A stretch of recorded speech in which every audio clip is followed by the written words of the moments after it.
Welcome to Armchair Expert. I'm Dak Shepard. Sitting across from me is the beautiful, talented, Emmy-nominated Monica Pladman. That's me. You're here. I'm here. I'm in Halloween outfit. Oh, it's Halloween today, even though it's not Halloween today. We always celebrate Halloween 5 days after Halloween as a policy. Yeah. So that the streets aren't crowded and we don't have to wait in lines when we knock at the doors. That's right. We have a very tasty episode today. We do. I didn't know if we would talk about the fact that we had been in a relationship. I thought maybe we'd blow right past that. But good old Oliver, he immediately forced us to confront it. Well, you were going to, let's be honest. We weren't going to pretend we didn't date it. Yeah. Dated. We weren't going to pretended we didn't dated it. But Oliver really forced the issue in a very funny way. So today, Kate and Oliver Hudson, brother and sister, are here. They have a new podcast called Sibling Revelry. And that is out today. It's on Apple Podcasts, Spotify, or wherever you listen to podcasts. I think you know both Kate and Oliver. Kate is an Academy Award-nominated actress, an author, a fashion designer. Oliver's been on a bunch of shows, Rules of Engagement, Splitting Up Together, Nashville, Scream Queens. They're the progeny of a very famous woman, Goldie Hawn. They're infinitely interesting and fun, and I love them and have been friends with both of them and dated one of them for quite a while. So please enjoy Kate and Oliver Hudson. We get support from Quince.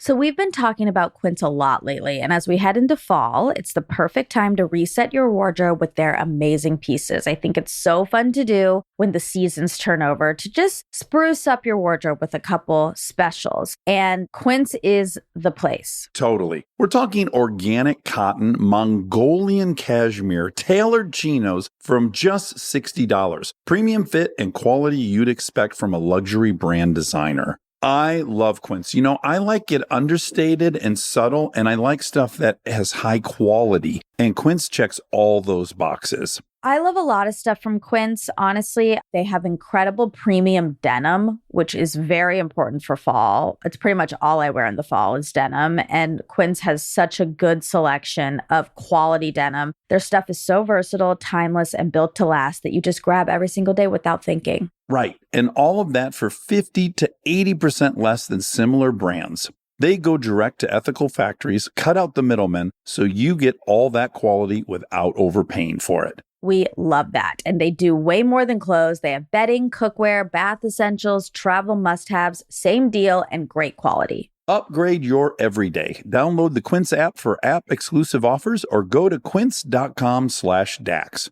Get free shipping on your order and 365-day returns. Now available in Canada and the UK too. That's QUINCE.com/Dax. We get support from Skims.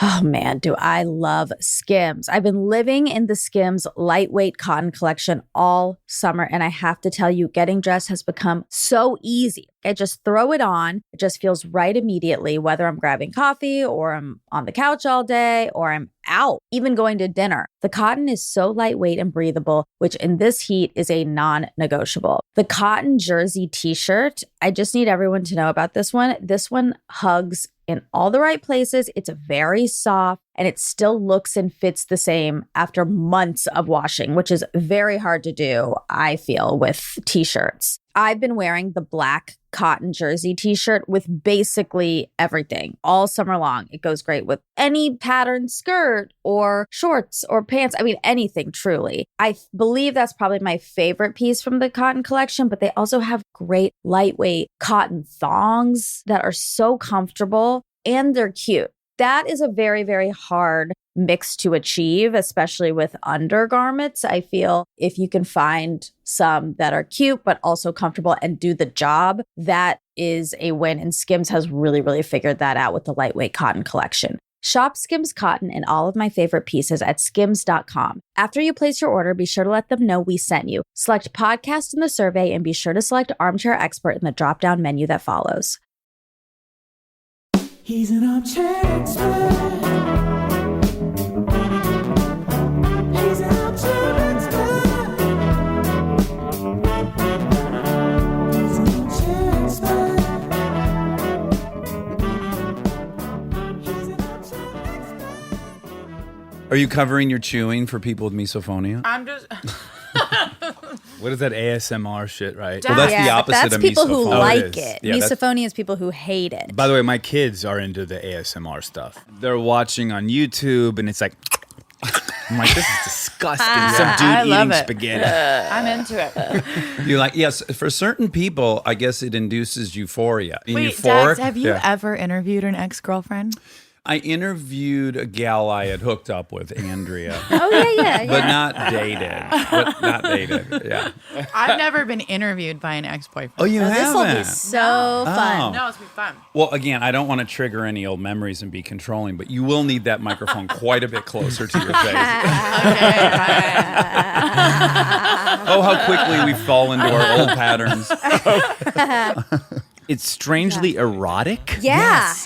Like, Dad, Thank look you. at this guy or this girl, eating spaghetti. And I'm like, okay, I got to go because it's It's weirdly uncomfortable. erotic. I don't know why. Yeah. I feel that way about those unwrapping videos as well. There's something so perverse going on. The way they delicately and systematically take things Yeah. out in the presentation. But let me ask you a question though, because there I'm is like not- something that triggers in the brain Yeah. to make it as sensational as it has been. Sure. What Yeah. is that? Why do we want to watch these things? I think it's intimacy. I think it's you don't normally get to be a part of people's like eating spaghetti. I have an answer. Okay, Oh, wow. let's hear it. Not even an opinion, a straight answer. Kate Hudson. It actually stimulates the pleasure center of our brain. So like when you hear sound at a certain, it's like any kind of tone or harmony or anything that it directly hits the pleasure center. Interesting. Okay, so that would explain the ASMR. I think that the unwrapping thing is who among us hasn't enjoyed unwrapping a present? So your mirror neurons are triggering as you watch this person unwrap a present, and you go straight back to the last present you unwrapped. Yeah. For me, it's been a while. But it's yeah. not sensual when you're Yeah. unwrapping a present. It depends what the gift is. Though, doesn't it? Well, that is true. If it's from a lover, No. and you Then know it could it's be going very to be sensual. thoughtful. You know what I got my mother-in-law? They spent the first Christmas with us. Because you guys have been together, what, 16 years or something? 18 total. Crazy. Yeah, married 13. Okay. And they're amazing. I couldn't have asked for better in-laws. I got her a 12-inch dildo. Oh, wonderful. Yes, and In I front knew of the entire- in front all of the the whole kids. family, Like, in front of the Oliver. whole family, and she opened it up, and it was a joyous occasion to watch. It was her deeply face. funny. And especially my father-in-law Brooks, who lost his mind. It was. Could you describe, that's like, great. in what fashion did he lose his mind? Oh, he was laughing his ass off. No, He they- was actually laughing harder than she was. Oh in yeah, the she was a beginning. bit stunned. She didn't know. she didn't quite. She had to like internalize it for a second of like, what is this? What is What's happened here? What's happening? But you know what? And Brooke started to laugh so hard, and then she lost it. And Oh, then but the that- great thing about Anne, my mother-in-law, is that she then proceeded to create an elf on the shelf for the dildo. So the dildo then became, it was hiding around the house for all of Christmas. She created an adult elf on the shelf. So let's just right out of the gates go. Yeah. Some people will go like, well, why are there two people on the show? And they're siblings, Oliver and Kate. And it's because you guys have a podcast that you're doing, a brother and sister podcast. Yes. Is the theme overall like siblings, or it can go anywhere? It kind of goes anywhere. I mean, we mostly are interviewing siblings, but then we're sort of tackling subjects that we're interested in or that we might disagree, certain things that we might have disagreements about, trying to talk about. You grow up with the same family, you grow up with the same circumstances, but then how do you become such different people? It is curious. Well, the one thing I immediately thought of when I thought of you guys doing this is you have an added layer. Like, I talk about my mom on here a lot, but she's given me her blessing. And then my dad is dead, so there's really no issue there. But you guys have the added layer of like both parents are newsworthy. If you say your dad kicked your ass, that's going to be a headline. Yeah, that's why there's good, editing and, Yeah. because we honestly try not to filter anything. We will say whatever we want to say or have to say or feel like we need to say. And then, there are certain instances, I think, where, you have to protect your Mom and family. dad. Well, I also think that it's also there's being honest, and then there's like laying out your Exposing. dirty laundry, Right. which to me I'm not a fan of anyway. It's like Yeah. I'm not a big fan of like, oh, let's start shit slinging everywhere for the sake of an interesting conversation. Like I think we protect our privacy, but at the same time, we're very truthful about our experiences growing up. Yeah, because when I knew you guys were coming in here, right away, I have like 3 stories that I know. And I'm like, oh my God, these stories must be told. But I don't. I often get in a weird situation where I'm really good friends with someone I interview, and I'm like, I know so much about you. I know. What stuff are we cool with bringing into the light, and what aren't we? But of course, there's like 3 stories that I've found myself telling, primarily about Kurt, of course, because what a story generator Oh my he God, is. like him, Muskoka. Well, the good thing is Kurt still doesn't know how to use the internet. Oh, wonderful. So there is really no shot of him listening to this. I have been an actor for 20 years. I think he's maybe seen 2 things that I've done. Sure. You know what I mean? Yeah. Like, I don't think he will be tuning in. Pa once said the only time he ever knows of a new guy that I'm dating is when there's a TMZ guy following him around. Well, and he's like, oh, I don't know anything about this. And your dad has a couple really funny theories, because he told me that had he not been married to your mom, he would have skated through life completely anonymous. Like, that's his actual theory. Which is that crazy. He only gets Yeah. recognized because he's with Goldie. Right, no, he Right. doesn't. It's like this weird, like strange lack of self-awareness that he's not like this mega movie star that has accomplished so much and is a fucking badass in his own right. But there is a flip side, because then Kurt sometimes gets hot and he goes, I'm fucking Kurt Russell. Oh, good. You know, I mean, he does have that side of Sure. him as well. So I think he uses one or the other to his advantage, you know, when he needs to use it. When the situation calls Exactly. for it. Well, I've said since our torrid breakup that Who broke up with who? For real, I don't remember. well, I don't know. I think we just parted it was ways. just sort of a mutual-esque, and we were in different places in our life. Oh, yeah. I think. For sure. First of all, very, very fun. Very memorable, A blast. wonderful, fun experience. Number 2, when thinking about like, well, this may come up, what is my summation of it? And I guess I decided I'll really only take responsibility for my stuff. That's really all I decided I can do. Sure. Yeah. What else can you That's do? all me as anyone well. can do. Right. Yeah. So my things probably that were very hard for me was I felt very less than around you quite often. Oh God. I think we all do.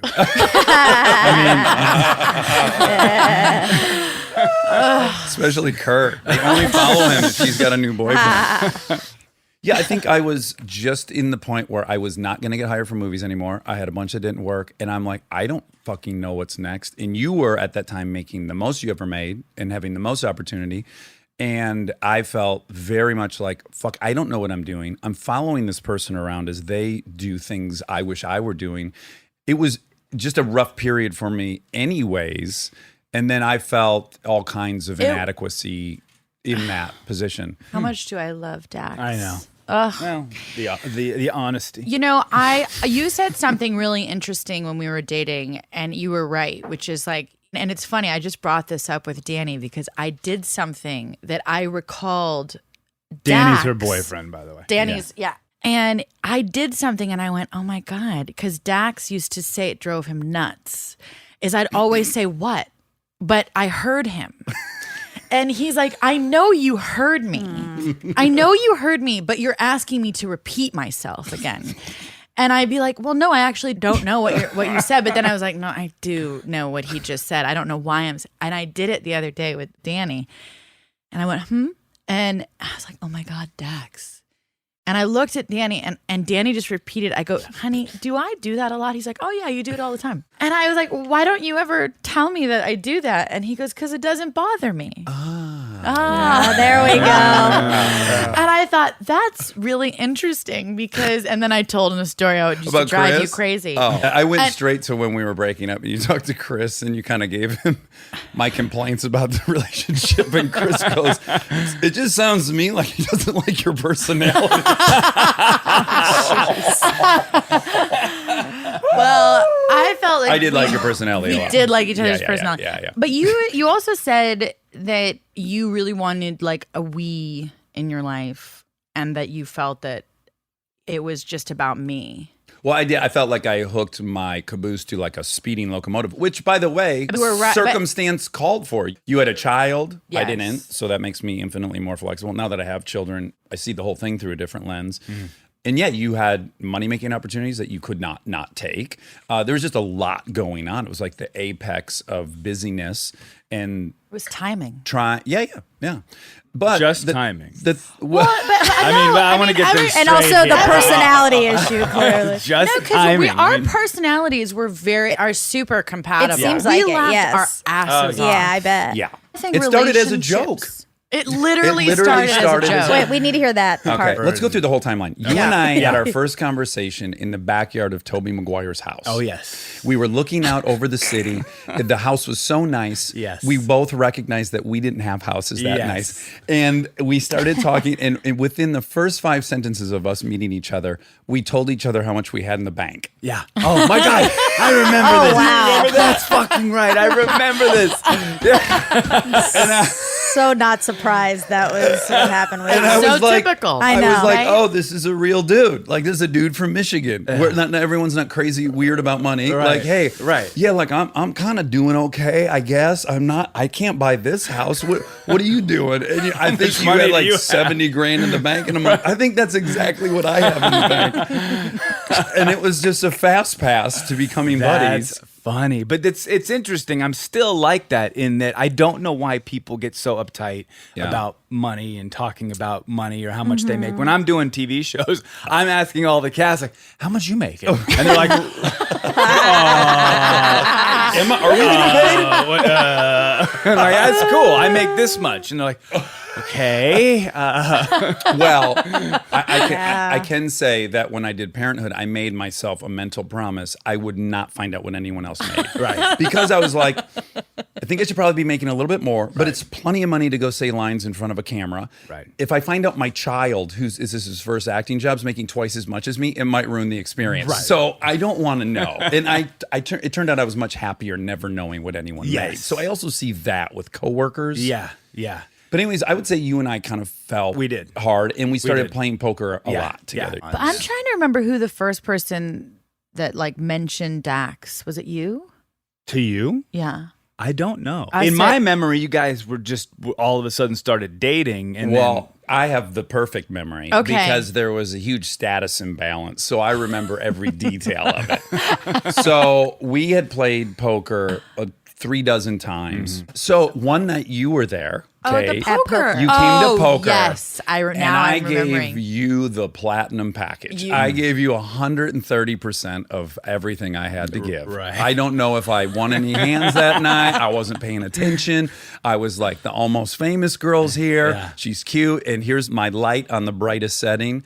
And you were laughing a lot. I don't know whether you like me You or not, make but me laugh. you were laughing a lot. And then you invited Bree and I to your Christmas party. Based on that poker experience. So we went to your Christmas party. You were still married to Okay. Chris. Yes, I remember. And then at the party, again, just like outgoing flirtiness, you were married. I was in love with Bree. It Yeah, wasn't we were like I in was a totally different yeah. place. I wasn't plotting anything, but I certainly wanted your approval. And if I thought you thought I was cute, all the better. So I, again, gave you probably about 97% there.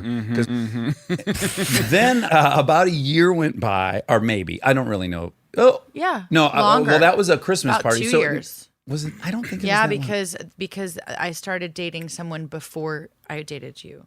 Oh, right. Remember? Yes, we remember. And we won't say. no, I remember Jack Nicholson. Right. So, anyways, I the one that got away. then Brill invited me to go to dinner in Malibu, and you were at the dinner. And at the dinner, there were a bunch of paparazzi outside Nobu. who had This is followed you because you had just broken up with Jack Nicholson. And while we were there, we said, wouldn't it be funny if we came out holding hands and I was your new boyfriend? We were just Shirtless. pals. No, well, then we added, well, wouldn't it be great if her new boyfriend didn't wear a shirt at Nobu? So we did this. I almost peed in my pants. Oh, it was so funny. We exited Nobu. I was shirtless. We were holding hands. I was acting mad at the paparazzi Yeah. that they were invading our privacy. And then that just led to somehow hanging out. That's great. Then I wanted to have sex with him. Right. After that, who wouldn't? It was after a stunt like it was like the perfect move. Wow. Well, really what happened, there's another thing there, is that I had gone to an amateur bodybuilding contest. You remember this? Yes. Oh my In God. Culver City. And I had bought a string bikini top, and it said, I'm not on roids, thanks for asking. And then I think the first time I ever came over, I was wearing that tank top. Unreal. And who can resist a dude in a tank top that says, no, I'm not on roids, thanks for asking. How long were you guys actually together? 3 months, Oh, that's it? I think so. Wasn't longer than that. It feels longer, but it Feels like already there a long Couple time. years. Wow, I didn't realize. Only it was no, that. we were here's- longer than Yeah. 3 months. No, I thought it was longer, but I don't know. I think it's 3 months, but I could totally be wrong. 3 months committed. Well, that's another fun. So the reason that relationship, although ill-fated ultimately, was super beneficial to me was, one, I had never been monogamous. Ever. That's right. And No, you that were was like, like a hey, whole- I know you've got a whole thing that you're into open relationships, but I'm not. Oh, that's right. That's right. Because You were Mr. he was Open Mr. Relationship Open. I was guy. Mr. Yeah. Open. Wow. Shit is all flooding back to me. And right now. yeah, and I was Dax. like, Right. that would never. Sure. That's just not going to work. That was a. I was envious. That was a non-starter. Sure. That was a non-starter. Right. So I was monogamous for the first time in 15 years or something. So that was great.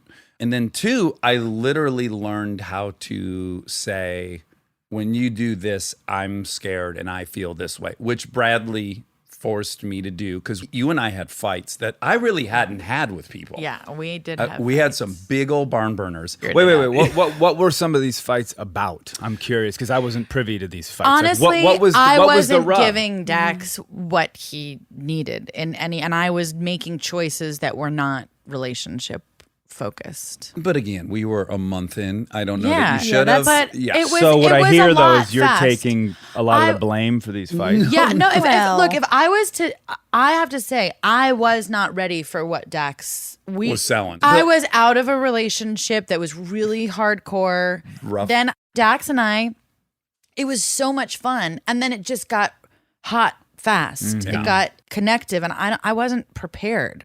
I was making a movie. I had writer. I wasn't in a place. You were 20. Let's say also I you were was 28. 20. Yeah. Yeah, I you were was 28. like, And I was 32. So you already had a kid. You had just gotten divorced. I was 32 going, whoever I date next has to be the one. I want to have kids. I want to spend 3 years Well, with then you met somebody your to wife. know that I'm going to have kids, and then I want to have kids. So I was definitely in a different place. I also feel like I had a little bit of that. It must, like, whatever timing and whatever that is. Like, I feel a little bit like I was so backed out that, like, when he met his now wife, which was not long after we broke up, No. Yeah. that it was like gung ho time for you. I mean, you really, were Yeah. ready for a real relationship. Yeah. I was ready to Yeah. have kids and do it. But so I would call Bradley. I don't even remember what a specific fight would be, but I'd be like, I'm coming back to the city. It's like, aren't you on your way out to Cape Cod or wherever the fuck you were, Boston or something? No, I'm coming back. He's, why? She's a fucking bitch. She said blah, blah, blah, blah, blah, right? And he'd go, wow, if she said that to me, I'd feel really kind of like emasculated, and I'd feel scared that she wasn't going to. Like, he would say all these things that I was incapable of acknowledging that I really did feel. And I was like, oh my God, that is how I feel. He would translate your anger and your words into psychology. And how he processes stuff, Yeah. which I didn't have practice at Right. yet. And so what was genius about it is he didn't go, oh, I bet you feel really scared and emasculated that this and that happened. Because I would have been like, no, I don't.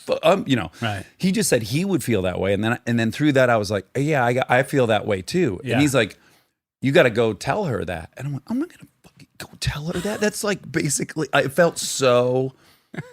Vulnerable. I can't use the word vulnerable, Vulnerable. but weak. It felt very weak to go, when you say this, I feel really scared, blah, blah.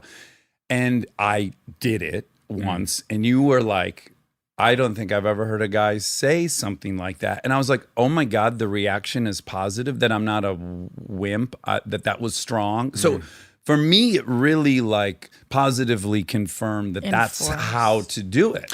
It's not I an think easy thing though. it's For not- men in general to be vulnerable. I've been going through this all my life, and I've had a bit of a breakthrough with this place that I went to. I went to a place called the Hoffman Institute, which was fucking phenomenal that? for my life.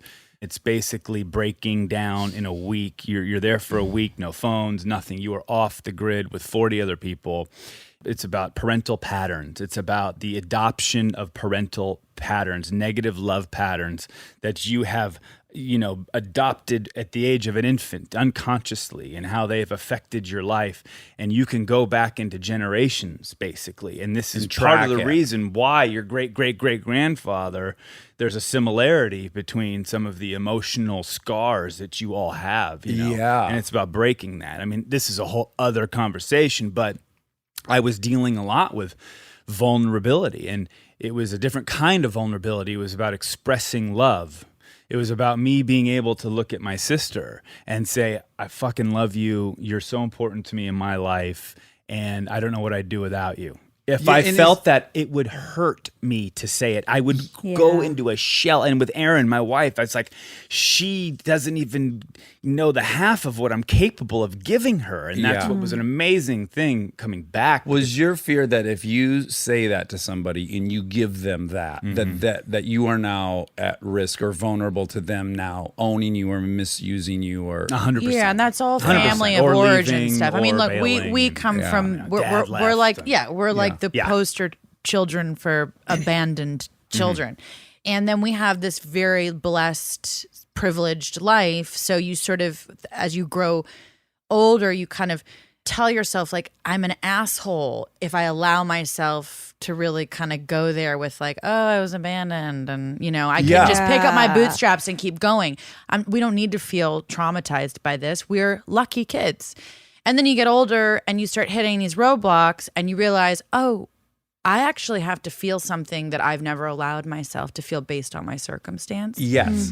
Well, that's what was And- interesting about going here, is that I was honestly one of the more healthy people. I mean, you have majorly abused people who are here. You've got Like unraveling severe trauma. Oh, and- severe trauma. One person had to leave. You also have major addicts and people who have been abandoned in ways that we could never even imagine. Yeah. But that didn't take away from what I got out of this experience, because it's an individual experience. Well, Yeah. suffering is actually a subjective. I mean, the truth that you can look at suffering and you can see it differently. You can try to gauge what that is for an individual, but one person's suffering isn't another person's suffering. Sure. It's the same thing with happiness. But what's nice is joy. expressing that suffering collectively in a group of 40 people. Becomes The me. family that I have gained in this experience has been incredible. The catharsis that we all went through together. Well, do don't you you talk think- about your sobriety a lot? Oh, all the whole time. Right, yeah. so you So this understand- podcast is an AA meeting for people who aren't alcoholics. It sucks you have to be a fucking junkie to go have this experience. Like, I kind of want this to be that experience without. Well, it's interesting because sibling revelry, it started as what sort of Kate was talking about, which was our sibling perspective. Once we started interviewing these guests, the psychology that came out.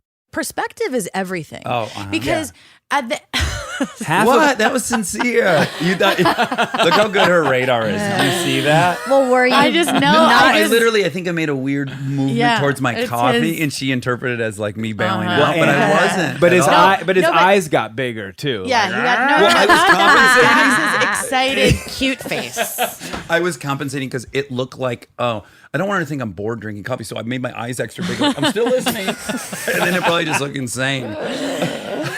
So, perspective. It's like the same thing as like us looking back at relationship. Like you can have one circumstance and two completely different perspectives. God, and we, yeah. that's what I love about sitting and talking to other siblings is because you'll sit there and you'll talk about one thing that happened. Like there was one person that we interviewed, they're talking about their father. Two completely different perspectives on their Raised- father. raised the same. The same, Yeah. but the perspectives was night and day. And it was so interesting. What one brother got from the father was this sense of like security and safety.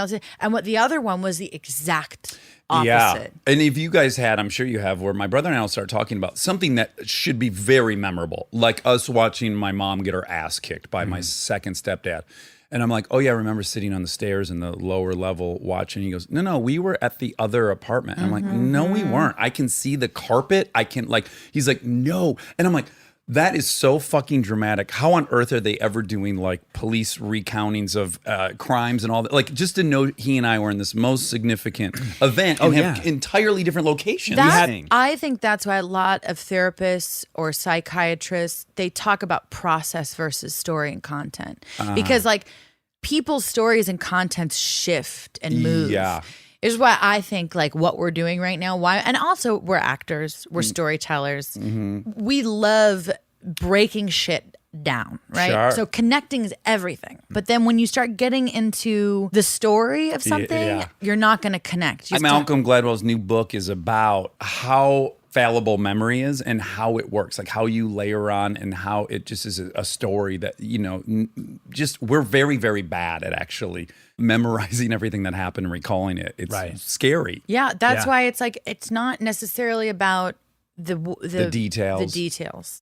For Oliver and I, like we actually had like super traumatizing things. I like don't remember half of the things that we talk about. There's certain moments I remember, and I don't remember if it's in like in our childhood. Like I don't remember if it was at the beach or if it was in England. Like I don't remember where the fuck we were. Right.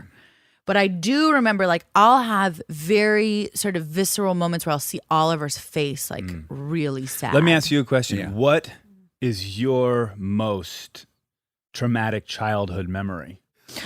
I mean, there was a lot. I had a lot of, yeah. I mean, you know, if I, again, was not to go into story, but to go into feeling, I think one of the most traumatic things growing up for me was me not quite understanding painful experiences, but seeing them through you because you were older and could understand them. So like looking to him to see how are we supposed to be processing this? Yeah. Yeah. And Not a good example to look to. No, not Like, Which is why I always felt like I had to be your protector, right? In a sense. Just for the record, you're 3 years older, right, Oliver? Just about 2. And then also backstory if you're not all up to date. Y'all's dad, Bill, left when Kate, you were 18 months old and you were 4 and a half. 4, something. Right. Like and then that. what age did Kurt come into the picture? 3. I was I was 6. 6.5. Okay, so that just brings everyone up to speed. Yeah. God, it was a crazy experience for me having Kurt come into my life, who was such a man. Oh, God, I mean, the manliest such a man, and I was so not, you know, I mean, I was just a puddle. You were shy. Well, you weren't necessarily, you were goofy and you were... I used humor in my goofiness to sort of cover a lot You of had things. anxiety. Oh, yeah. Yeah. You guys, I just looked to my right. Well, you know what's funny? Yeah, I was wondering if you were going to notice That's been it. hanging up since we started. Would you date Dax? Oh, I didn't see this. 7 Resounding no. Stay tuned for more Armchair Expert, if you dare. We are supported by Walden University. You know that feeling when you've been thinking about making a move, going after the degree, the promotion, the thing you keep telling yourself you'll get to someday? Walden University is built for that moment. For over 50 years, Walden has helped working professionals get the W, the knowledge, the skills, and the confidence to create real change in their careers and communities. Their programs are designed around your life, not the other way around. With Tempo Learning available in select programs, there are no rigid schedules or set weekly deadlines. You move at your own pace. And Walden's faculty aren't just academics. They're practitioners who bring real-world experience into everything they teach. From your first class to career coaching and beyond, Walden is your partner the whole way. Take the first step and learn at a pace that works for you. Visit waldenu.edu. Walden University. Set a course for change. Certified to operate by Chev. We get support from Apple Gift Card. Back to school is here, and for many, that means some big life transitions. Whether they are heading into a new grade or setting up a dorm for the first time, you want to give them something that actually supports their growth and success. Apple Gift Card is a versatile solution because it takes the guesswork out of gifting. It's not just about a new pair of AirPods for focus. It's about giving them the invaluable chance to choose the digital tools and subscriptions that suit their unique journey. They can use it for productivity apps on the App Store, movie nights on Apple TV, or extra iCloud storage for all those new memories. With Apple Gift Card, it's so empowering to give the students their freedom to allocate their own resources. Celebrate their new academic chapter. Visit applegiftcard.apple.com to celebrate their milestones and gift one today.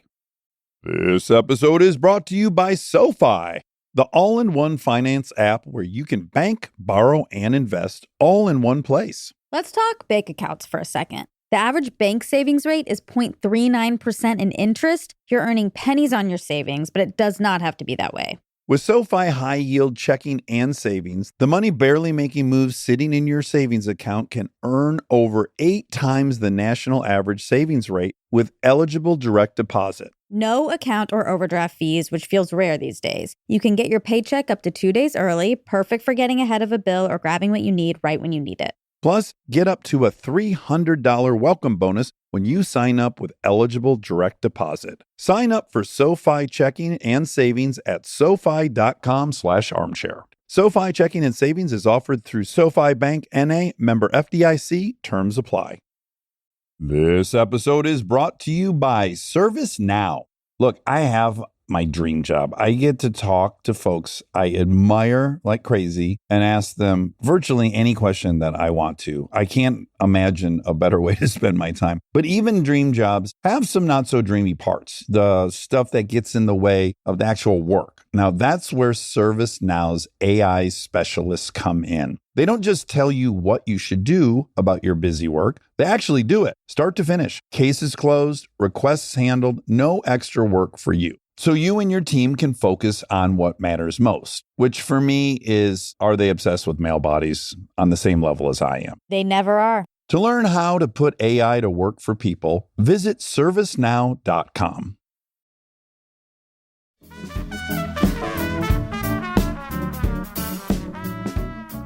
Yeah, so the childhood trauma, I had my moment that really sort of defined the divorce for me. And that was when my mother was backing out of the house that my parents used to live in. And my dad is running after the car in a rage. And it was in a station wagon, much like your own. I mean, for real, it was like that. And mom is screaming, and I'm in the middle of the back seat, and I see my dad running at me with his red face. And it's a steep driveway, and lining the driveway is literally a white picket fence. And she lost control going in reverse and smashed through the white picket fence. Oh, That's wow. such a The wonderful... allegory. Yeah, the allegory. Yeah. I mean, and it was just, I can still see it.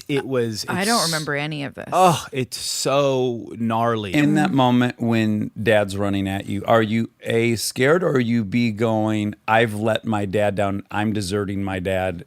No, I Just was fear? Just fear, you know.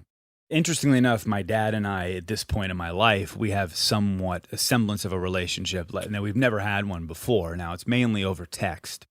Honestly, it's because I made a post. I did a post on Instagram that was my dark sense of humor on Father's Day, and it was an old picture of my sister and I and my dad when times were good. Yeah. And When the white picket fence was standing proudly. And I said, Yeah, this was after that, but no, because we had a good 4 or 5 years of Him visiting, and it was working out, and then all went to shit. But I posted a nice picture, and I said, "Happy Abandonment Day." Oh, wow. boy. That is Yeah. funny, Yeah. though. It's It was funny good. and a little passive. it was very passive aggressive. I called Oliver. I was like, "What are you Oh, doing?" because what happens is whenever I do something that's outrageous, Kate's the one who catches the heat because Sure. she's Yeah, super that's famous. true. So it's like, I'm always like, Kate what the Hudson. fuck? I'm so out of this. He went on a talk show and he's like, they're dead to me. And Oh, it was this boy. whole in the Whole daily. thing. Wow. Yeah. And then I wrote him a text. I got his number and wrote him a long text. that was very sort of stern and not, apologizing for anything. Yeah. And then it just kind of came around, and then we that's had cool. breakfast. I hadn't seen him in 12 years. We had breakfast. You look a ton like him. Oh, it's It's creepy. Crazy. Like I It's saw weird. a picture of him today when I was reading about you guys. Yeah. And I was like, holy fuck. yeah, it's that weird. is- yeah. It's definitely strange. I have a different relationship to our father, again, and this is stuff we talk about a lot in our podcast, but like for me, it's like, I don't know. I went through this intensive 3.5 years of like 2 days a week therapy, sometimes 2 hours. Was this a with the session. woman that you liked when we were No, dating? no. Okay. This is this man. He lives in Miami. For 3 months, you guys, that's a lot of information. You guys know a lot about each I other. think If it was must only have 3 been months. longer. Or we must have known I'm, each other. I'm only tipping the iceberg. I'm playing my cards. Yeah, I'm sitting on ace and I'm acting like I'm king 8 right now.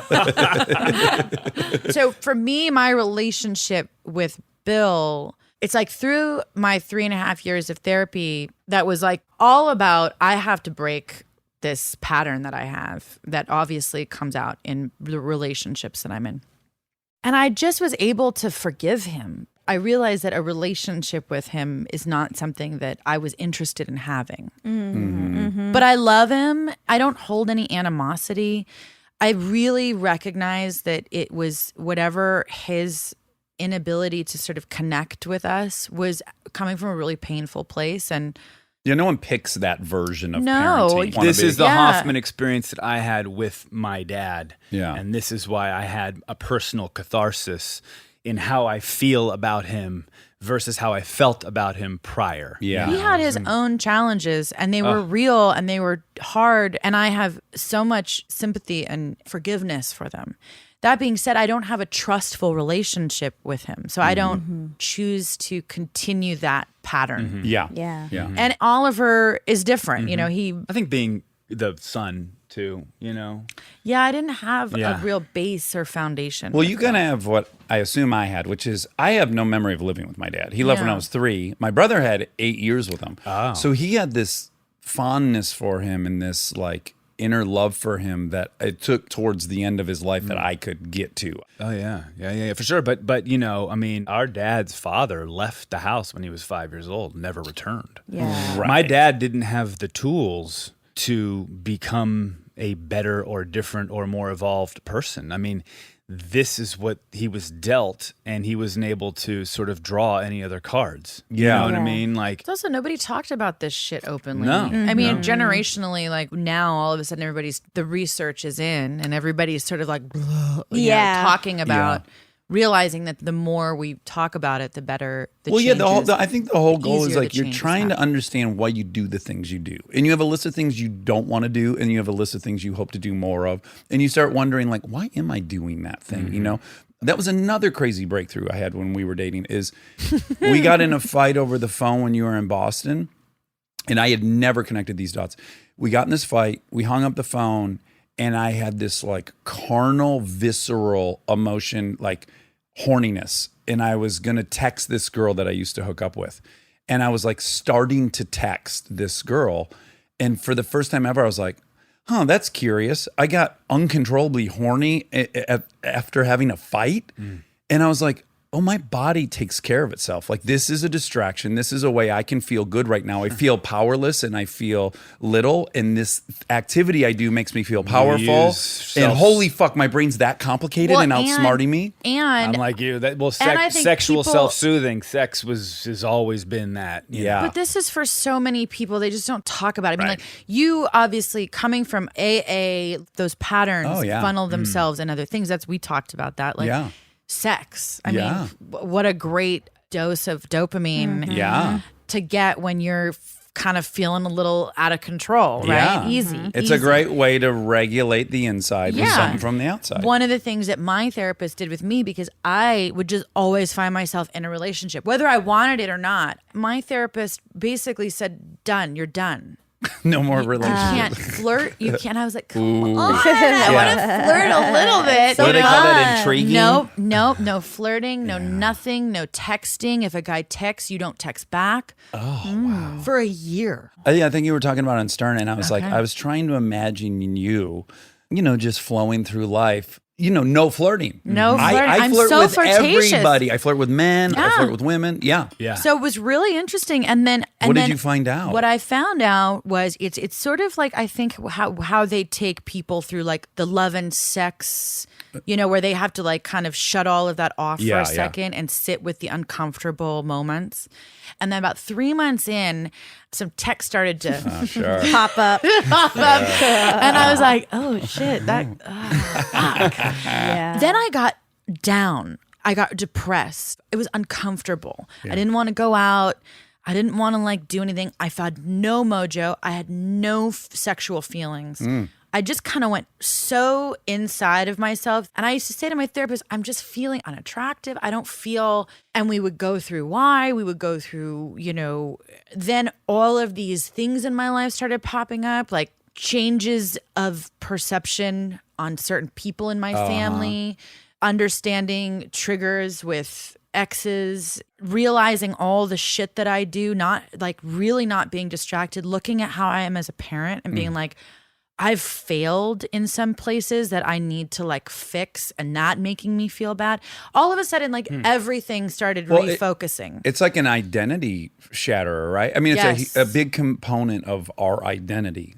Oh, To totally. be attractive, to get people's approval, to be desired. Like, Completely. yeah. Validation. then- Love it. Female Oh, validation. can't get enough of it. Then, Me too. but then I had like what you would say, like the cathartic breakthrough, which ended in a fetal position of feeling something that I'd never released. Ooh, I want that. And I remember it was about a good hour of like bawling. I consider myself an intelligent person, but I can't believe I'd never been able to actually feel what I'd known for so long. Yeah. Right. Yeah. You're a victim. And then I was happy, and I was happy with my kids, and I had a routine, and I didn't need a relationship, and I wasn't interested in calling guys back. And then I was allowed to flirt again. Yeah. And I realized that I'd had no real interest in flirting the way that I did. And the guys that were interested in me were not guys that I was necessarily interested in. Well, that's what's so fucked up is like I have a female friend that's in SLA. And so in this one case, a coworker of her like text her something kind of inappropriate. And I said, look, the real answer is it feels flattering, but the person knows you're married. So what they've assessed is that you have low enough self-esteem that you need the validation even though you're married. I'm like, it's not really a compliment. It's like, I'm a scumbag. I see that you might be a scumbag. Let's connect. Like you attract people that are in a similar state of self-esteem, I think, that Totally. you are. So it's like, yeah, if you're in the circus of everyone who's texting and flirting and all this shit, it's just self-perpetuating. Oh, God. It also takes a second for men, especially like up until you're about like 35 into that later 30s. Everybody's just trying to figure it out. You know what Sure. I mean? And then when you have kids, if you're the kind of person that wants to get into it and you want the best for your kids, like you make shifts in the way that you are and you start looking at yourself differently so that you can give your kids that opportunity to be able to make those choices as they get older. Well, back to you being smart. I think you, like myself, are a victim sometimes of being smart because, well, there's a saying in AA that you can't be too dumb for AA, but you can be too smart for AA. And I lost a million arguments to you, which was a very foreign feeling to me. Like we would argue and it'd be over email or whatever. And then I got to the point where like I would just throw in the towel, which was totally new for me.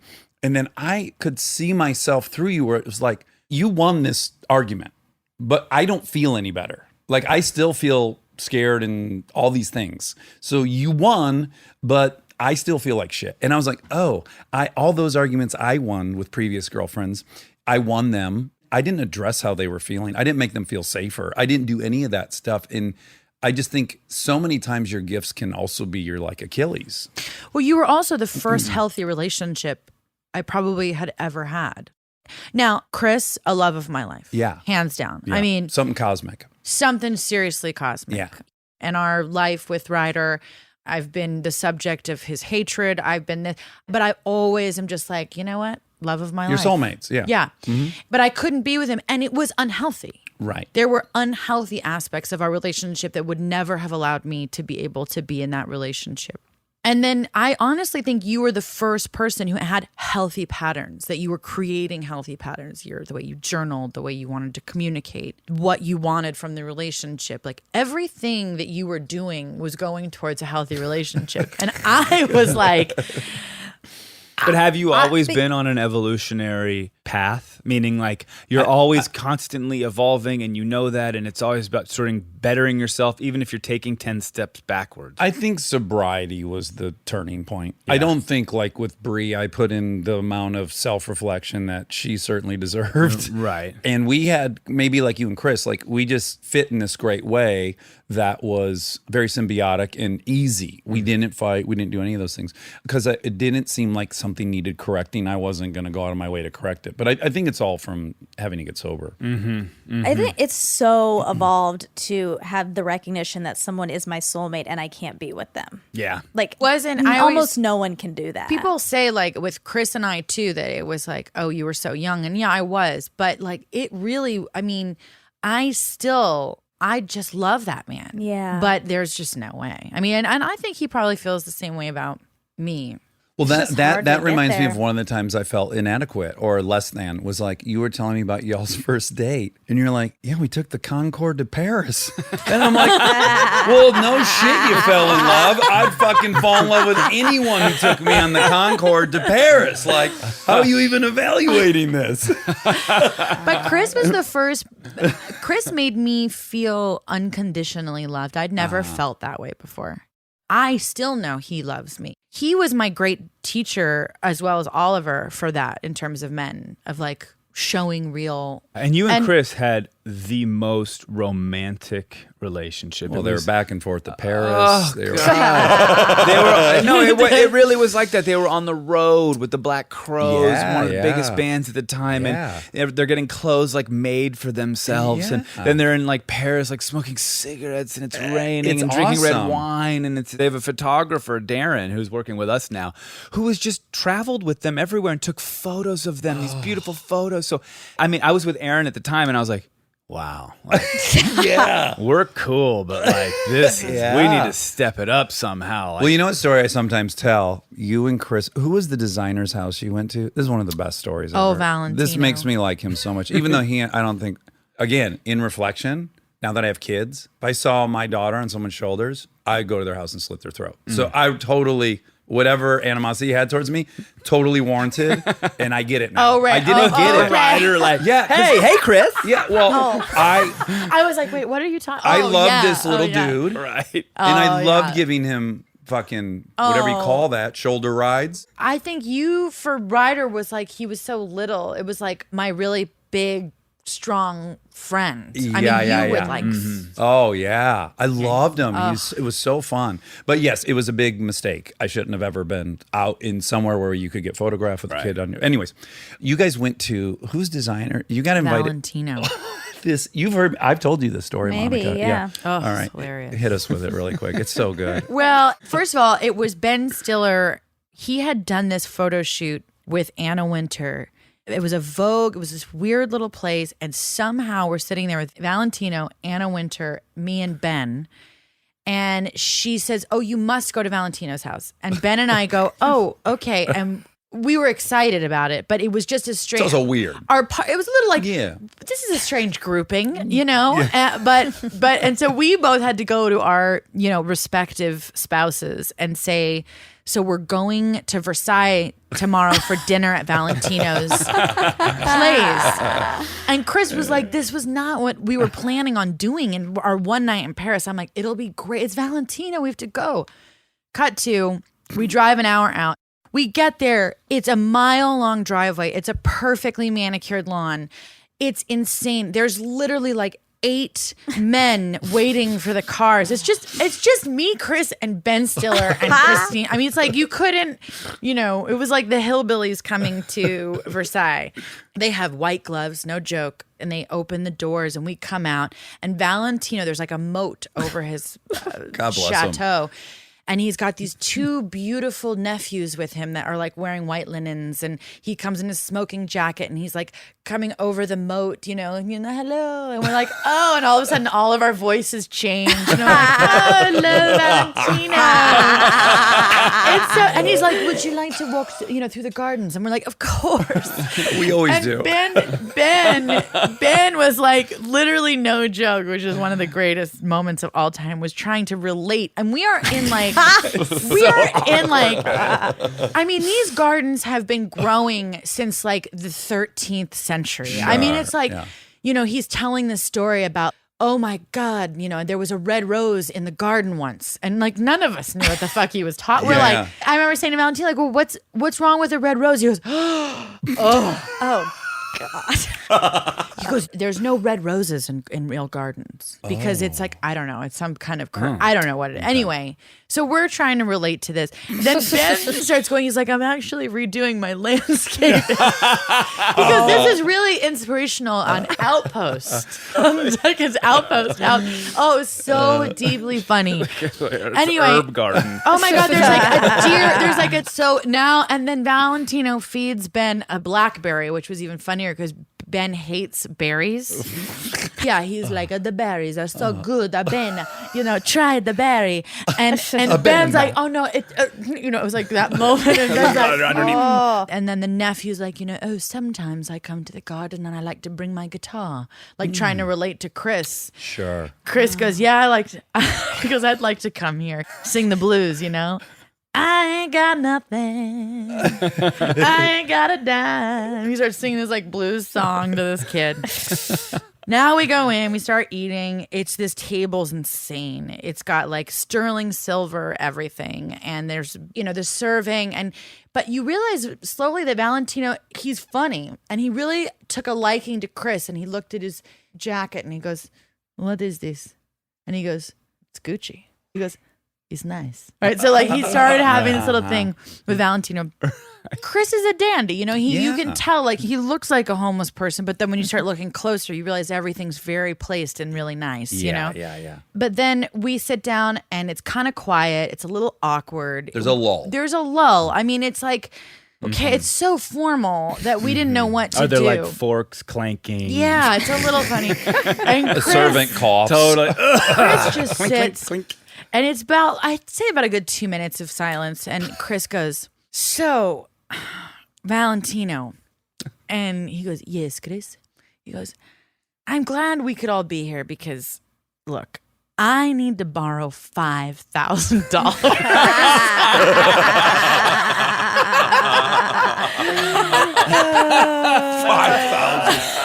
It's the perfect number.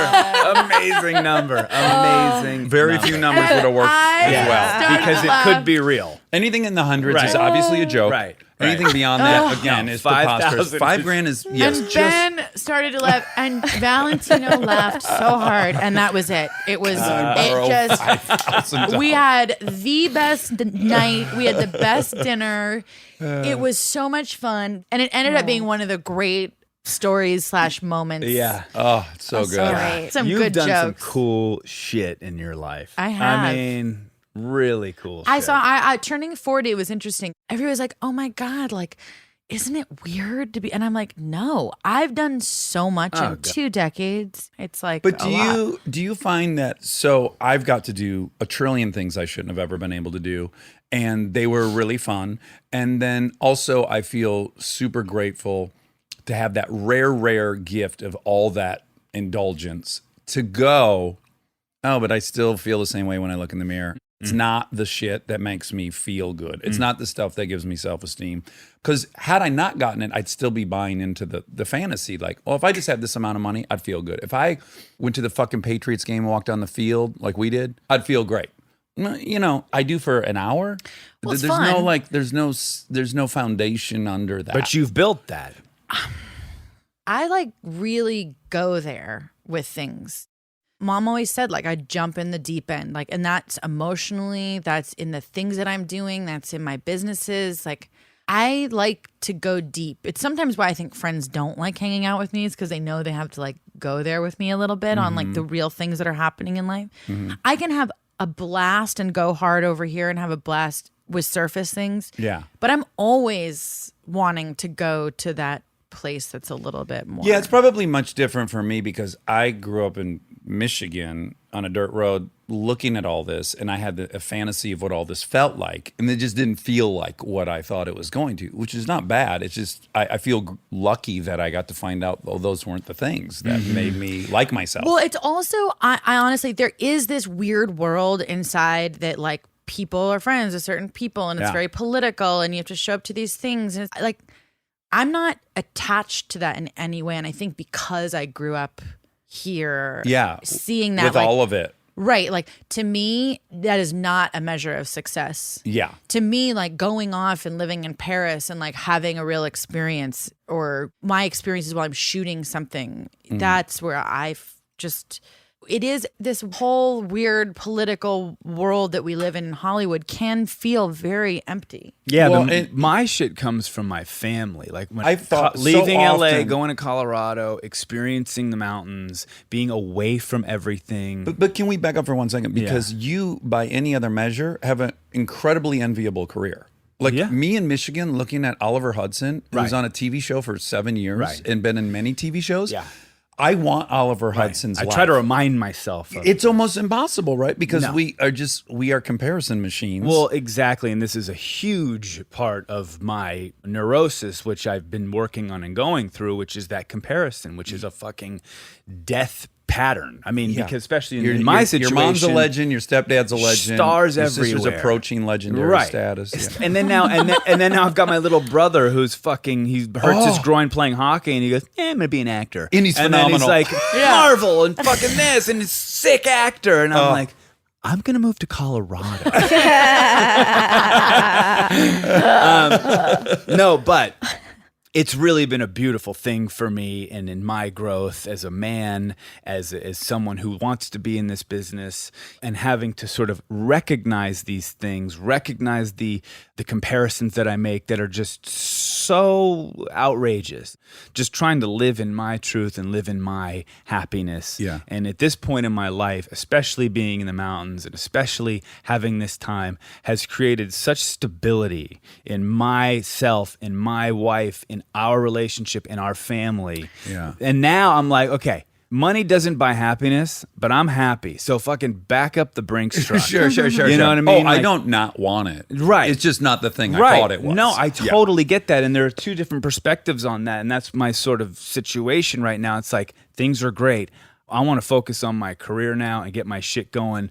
And I just want money to be comfortable, not to make me happy, just to be like, whew, Yeah. no worries. I think, too, again, this goes back to why the sibling thing is really interesting because, you know, when you do have a close connection to your siblings, like you see things objectively, you can witness Oh, things sure. that, of course, you know they don't want to confront at times.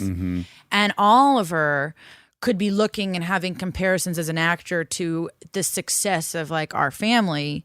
I'm looking at Oliver going, do you realize what you have that none of us do? You're the storyteller that you are, the writer. I mean, he's such an unbelievable writer. I mean, it's crazy. Overwhelmed. Like when he was young, he used to win like weird. They'd be like, Ollie, you're a really great poet. You should like enter a contest. And he'd been like the #1 national junior poet. And he'd be like, oh, all right, whatever. I mean, I think sometimes when you suffer from certain kind of sabotaging behaviors, you don't go after the things you're great at Well, because it's terrifying. Again, I think So- you can be a victim of your intelligence, and I think you can be a victim of your charm. Like you can float through anything. You're so fucking right. It's Yeah, so it's true. just what I've like- gotten by Drives on me my nuts. whole life. Drives me. My whole If life. I look like you, I'd be doing the same thing. I mean, he's handsome and charming. God, it's handsome And as the day is I long. you know, I watch it as a sister. I'm like, he's so fucking, what a fucking asshole. How does he do it? I know, but that's a great analysis. I've never even thought about that, but you're not wrong. I mean, I've gotten through life just sort of, hey, I can figure it out. I'll figure it out. Stay tuned for more Armchair Expert, if you dare. Living your best life means being extra where it counts and skipping the extra where you don't need it.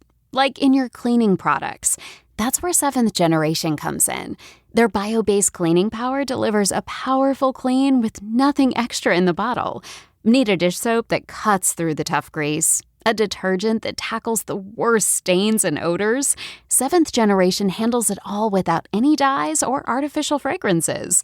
Real clean doesn't have to come with a long list of add-ons. Upgrade to a powerful clean without anything extra. Look for seventh generation dish soap and laundry detergent wherever you shop for your cleaning products.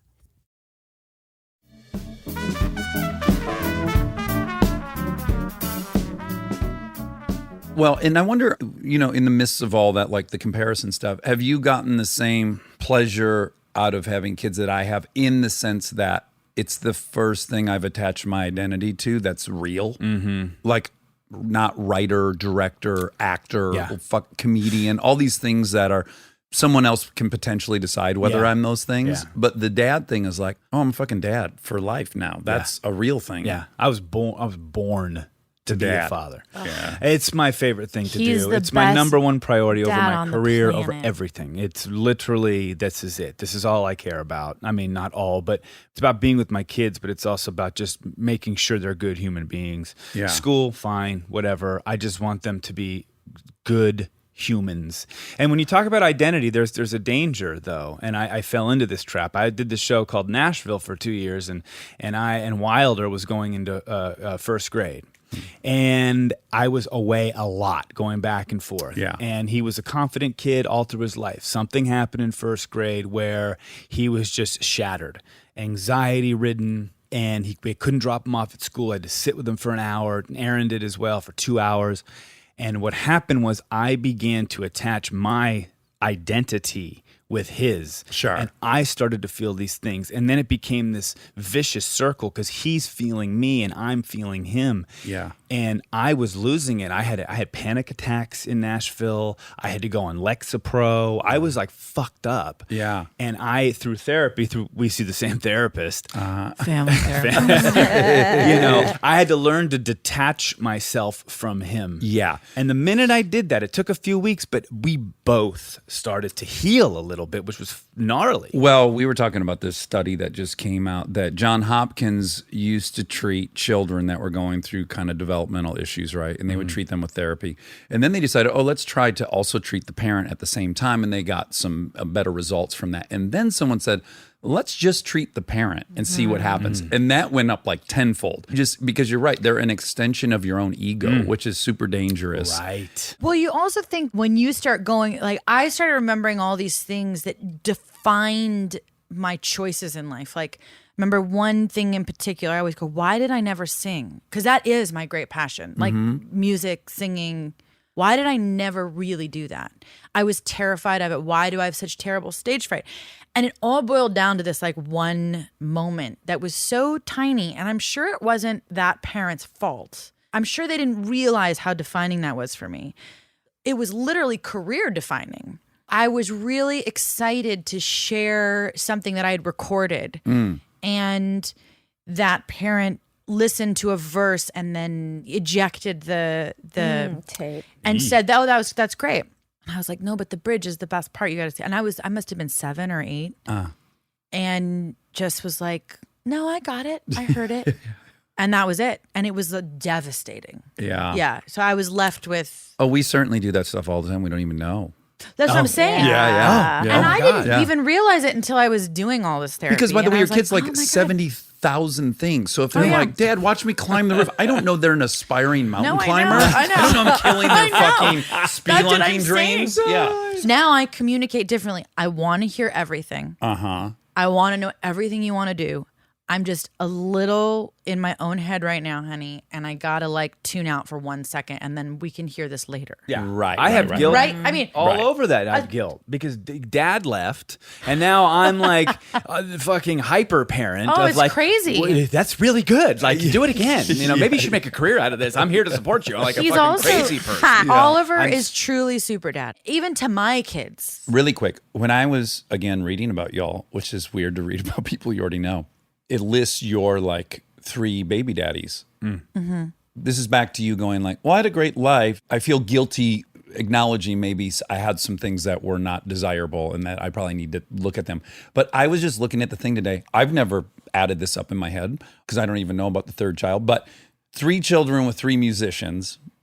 And dad was a musician who split. Right. And you're like, Yeah. well, no matter how much you straightforward. think you know what's going on in the moment, like you can't see the forest. The forest is right there in a sense. My Here we go. intelligence has an answer. As Oh, an great. answer. I can't wait. I can't wait to lose. Tell me. No, I'm really musical. And Mm-hmm. I think like there is the connecting to dad in terms of music, but I think there is just also musical people do like being with musical people. Yeah, yeah. I think- But again, is I it like like the other- chicken or the Yeah. egg? I like- Do you love music? I don't know. I can't explain it unless you're somebody who feels music the way I feel But music. you can't deny the genetics. I mean, That's what I mean. yeah, so dad, that's a part of you. My connection, every time I sing, every time I write, I feel dad. To me, that's one of the great reasons why I didn't approach that as a career. But again, you used to sing with Chris We sang, yeah. and you loved it. yeah. When you were singing with Chris, do you think it felt that's something you and your dad should have done? Like that's something if your dad had stuck around forever, you would have done with your dad. For sure. Yeah. If it was a good relationship. Yeah. I mean, but I also just think like there is just the musical gene. Yeah, Which yeah, is not yeah. necessarily the psychological part of it, because yes and no. I'm just attracted to musical people. Right. There's people who love to sit and intellectuals love to sit and talk about, the great literature of all time. Of Valentino's library. Yeah, I like sitting with people and feeling and talking and listening and writing and singing music. Yeah. And so I'm always attracted to them. Would Yeah. you ever, as a cathartic experiment, write an album with dad? Oh God, Oliver. What if all of a sudden I was like, bring him in? Bill on With a guitar? He already had 10 songs written. He just needed vocals. Oh God. Okay, really quick now. Yeah. The very fun thing was right when we met, we went to Muskoka So fun. for like 10 days. And that was like, there was nothing to do but have fun. Oh, dude. Muskoka has seen all of Kate's boyfriends. And it's the best. One morning I wake up in Muskoka and I'm like, who is that? And it's Alex Rodriguez, waist deep in the lake, doing these like stretches. And he's like silhouetted by the morning sun, and I'm like, look at this man right now. Anyways, we got back from that trip, and right thereafter, we're at your house, and you get a call that is like, oh my God, let's go. We got to go. And I'm like, where are we going? We got to go to Cedars. Ollie's having his baby. Oh God. It is like, I don't know, 12 or 1 in the morning. It was right? 1 in the morning. yeah. We'd just gotten back too. Yeah. Where were And we? this is the greatest because Oliver and I have been friends for a while. Yeah. And we get to the hospital, and Oliver's just like, what is he doing? Well, dude, I call Kate. That's fair. That's fair. My Yeah. whole family Well, wait a is minute. not in town, Hold and on a Kate's second. in town. Hold on a second. She went into labor 3 weeks early. Right. Nobody was home. Yeah. Right. I am like, my type A goes into like hyperdrive. Like, I got to get to the thing. I got to make sure they have a room. I got to make sure that Right. like we got this all. But from my perspective, Kate's the only one to call. Kate, it's happening. Great. That was it. We'll meet you at Cedars. yeah. Aaron's in the car. We pull into the parking garage and we get out and we first see Kate. Hi. We're like, hey. And then all of a sudden, Dax comes around the corner. I'm like, Dax? I was like, what's up, dude? Like, what's going We're on? not You're like, playing I'm tonight. here. Listen, I remember the funny. exact exchange. So there was the parking garage, which was, you were like, oh goodness, you're here. And then there was the elevator. And I looked at you, like I kind of got an alone moment with you. And I go, look, I don't want to be here any more than you want me here. So let's get through this. And It was amazing, though. By the way, it was It one was of the awesome. greatest Great. experiences ever. Dax was in the room the whole time. We had video cameras. He's all over Wilder's birth. I mean, What? because Aaron, Oh my God. Aaron, In the room? oh, Aaron is was getting IVs She's getting the whole IV. thing, and Well, I'm like she filming got a Aaron. C-section. Yeah. So the prep. above that, He's in yeah. the, we were in the prep. Right, room. C-section. Sorry. So then I'm shooting Aaron, and I pan still. up. I'm like, Dax, how you feeling? And he's like, I'm pretty good. Oh my And God. then the baby arrives, beautiful Wilder, Yeah. and I watch him get processed. Yeah. And I had Yes. never seen that. And so I'm watching through the window, Yeah. and they were treating him like a fucking chicken. They Yeah. were battering and about to put in. They Yeah. were picked up by the feet, and they were like slathering him, and they were. I was like, they are so rough with that little guy. Like he's brand new, and they're scrubbing him and everything. And I was telling you, I'm like, they're really giving him the once over there. Yeah, But I will say that it was, as funny as it was really an amazingly fun experience for us. And it changed the whole dynamic because it's our first kid. There's nerves all around that, especially for Aaron. Early, it And, was and like- Dax is there to provide this comic relief. And it's just this really fun, I was just about to say, crazy were you just time. making jokes the whole time? yeah, because it was so awkward. I was Yeah, there. it's I had to uncomfortable. relieve it. It's also, I think, one of the things for us, it's like family dynamics is one thing, but then it was me, Oliver, my date, 2 week boyfriend. Yeah, your third date. and his wife. It was kind of like this. Really, it made it less. It felt young It and felt like a young, party. right. Yeah, Totally. yeah. But It was different. But the strangest felt part different. is Kate says, "Okay, babe, Dax, brother's having a baby. Let's go." And Dax was like, "Okay." Okay, I know. He didn't say, "Well, drop me off." Yeah. Or he's like, "Let's do this." Sure. Dax is always game. Dude, Oh, that's so funny. fucking great. Wait, Okay, back to your Kate, your kind of relationship with what's real, what's not, what's fun, and how to navigate all that, which you do well. You happen to have lived with one of the greatest examples of it of all time, because I've said many times, I've met so many of my heroes at this point. Most of them don't deliver. You're pretty bummed most of the time. You're like, oh, they're kind of unhappy. Kurt is he is the high water mark for me of a guy I met where I was like, oh, his identity isn't that job. He's his own man first. And then that was something he did to make money. There's something so healthy about him. Very inspirational guy to meet. Listen, he wooed me in. Yes. Yeah. Remember we He took loved- boat rides he together. We loved went Dax. flying together. When we were dive bombing the dock that you guys were all on, I thought, he's going to lose control of this aircraft and we're going to die. And I remember thinking, of the many ways to go, this is up there. Not a bad one. It's not a bad one. Kamikazing into the He's lake such a- with Kurt Russell. He's such a great pilot. Yeah. I love OJ. I mean, that is the Oh, greatest. the OJ. Oh my God, the OJ story. Which one? We were at Inserted Meryl. We were at himself. Meryl Streep and Dawn were living in LA and they were moving to Connecticut. And we went to their house to have like a go away barbecue with like the kid, all the kids, and Amy and Henry and we were all went over there. And we are there, the news is on, and all of a sudden it was like, we heard one person at Meryl's house going like, oh my God, turn on the news. You turn on the news, and it is the white Bronco on the 405. The And OJ the chase. OJ chase. And Meryl used to live on Rockingham, South Rockingham. And I think it was, or Burlingame, one of those, like right. Same neighborhood. Same neighborhood. And we're all sitting there watching, and Kurt, as he does, got really excited. It was like, this is fucking unbelievable. We are witnessing history. It was like he was standing, he was so excited. It was crazy to him. He's like, all right, there's a couple things that are going to happen. He started going through everything that would happen. He was either going to end up killing himself.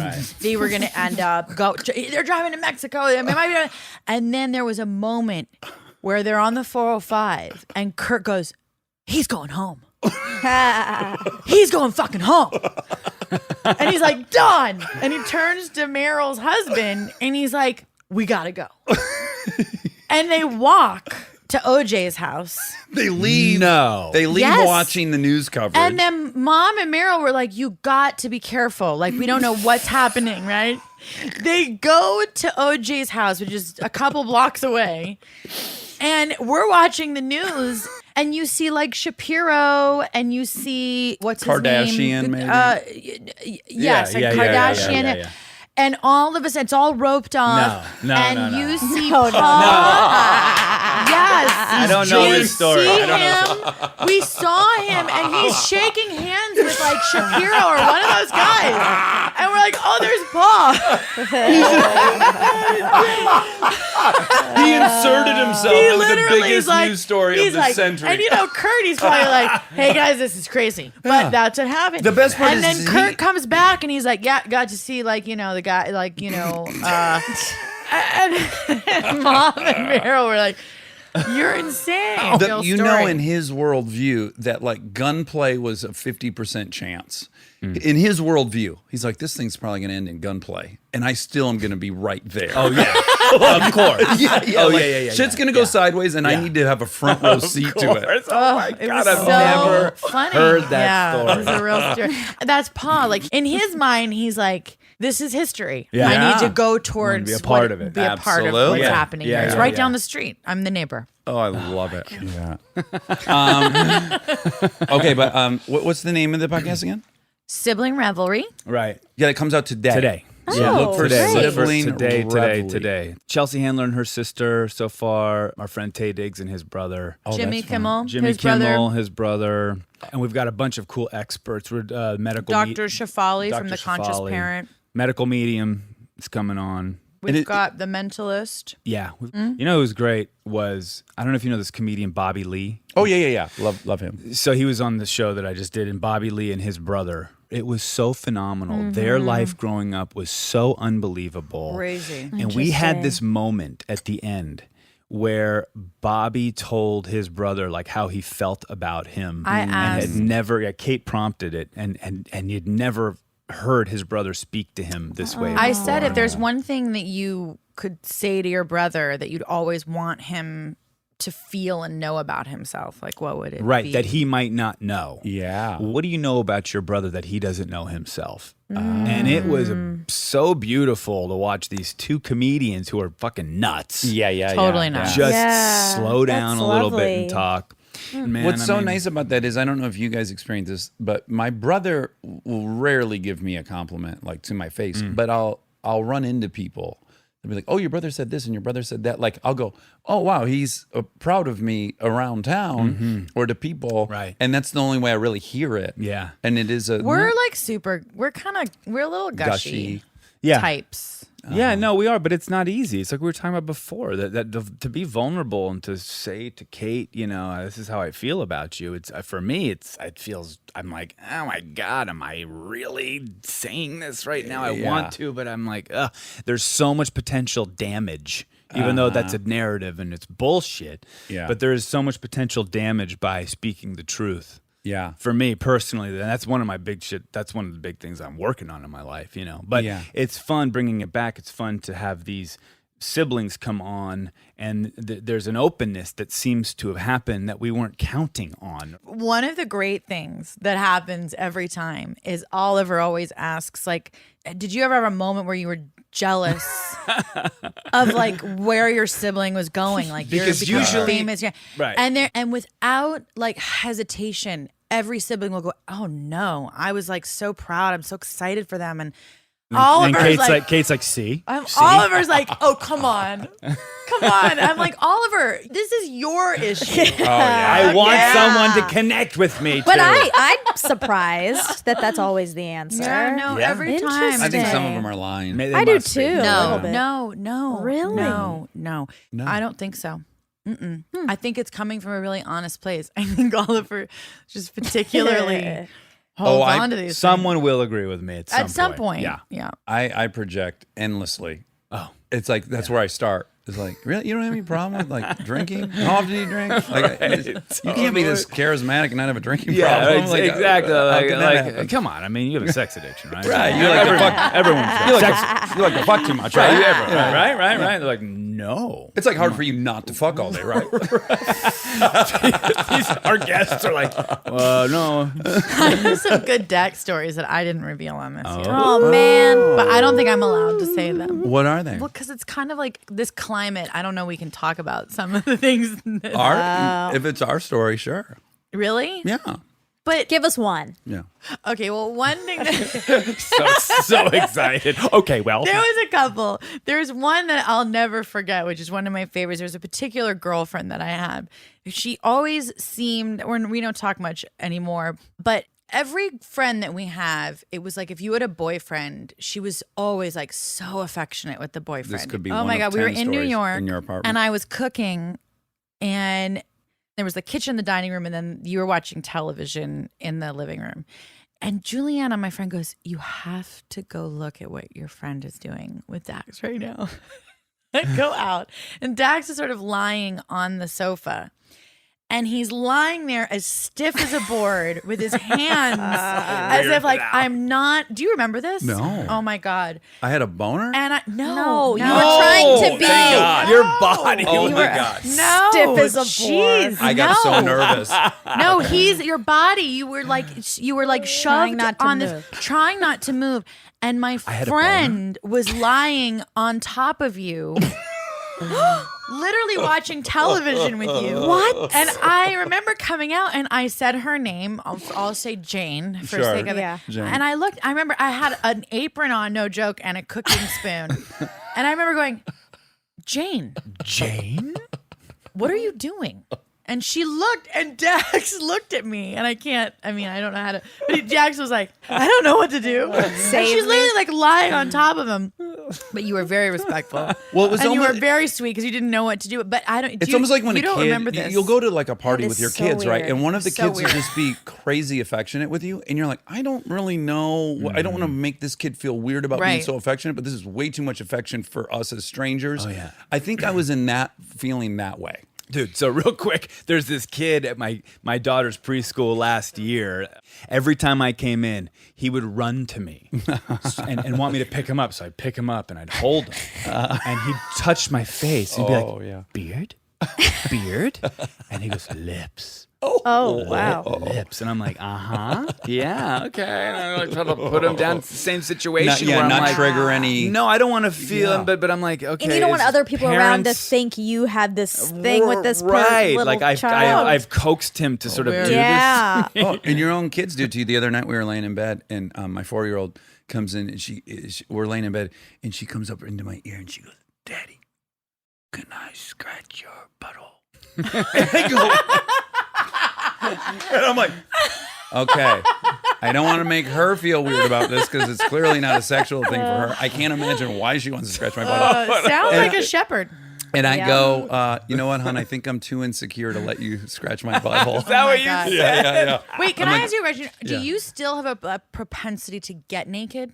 Because that was something that is another story. Oh, well, wanna I make thought sure that I'm was the story you comfortable were time. telling it. I The thought 'cause other it was the time same kitchen. with the window. Yeah, Mhm. yeah, yeah. So now we're all sitting there, the girls, we're like smoking, drinking, whatever. I don't know where Dax was. I don't know what he was doing at the time, but we're dating and he's in the New York apartment, or well, house. And all of a sudden, we're in like girl talk mode, you know? And there's about 4 of us, something like that. Dax just literally, I don't know what happened and how this ended up, or where this came from, or what was like. I remember why- you saying, "Babe, show them." Oh, okay. Maybe that's what it was. That's what it was. Yeah, Okay, so we were probably having the girl talk about the peens. Right. Yeah, it was Right. serious, Right. serious conversation. Right. Yeah. The And then I peas. pushed it up And against he this pushed glass. it up against this glass wall, and the girls were like, "Oh my god!" And then he left, and they were like, "Oh my god!" And I'm like, "Oh my god!" Oh, no. Whether You know, when Kristen and I were first dating, like maybe 6 months in, she's like, you know, is there anyone you haven't shown your dick to in this town? And Right. she was rightly a little bummed by it that everyone we met had seen my dick. And I got defensive at first. And then I was like, you know what? I don't love how I look. I've always liked my dick. I showed my dick off because I wanted approval and I don't like how I look. Yeah. And I'm sorry. And I did it to everyone. And I really wanted that I'm like, approval. really I'm like sweet. cry now. And then she That's was so like, sweet. she I feel went from emotional. being really mad at me to going Yeah. like, okay, I It kind of is. get that. It's a beautiful dick. Beautiful. Oh, what a great note to end. Right, yeah. exactly. Well, you guys, I love you, Yeah, and you I love guys you, are man. always Thank so you. I love fun. you. One of the funnest Awesome. things of dating you was hanging out with Ollie all the time. You guys' family is so had a fun, blast. and you talk about all the shit, and it's really, really fun. And Yeah. I hope everyone listens to Sibling Revelry out right now. So go listen. Gracias.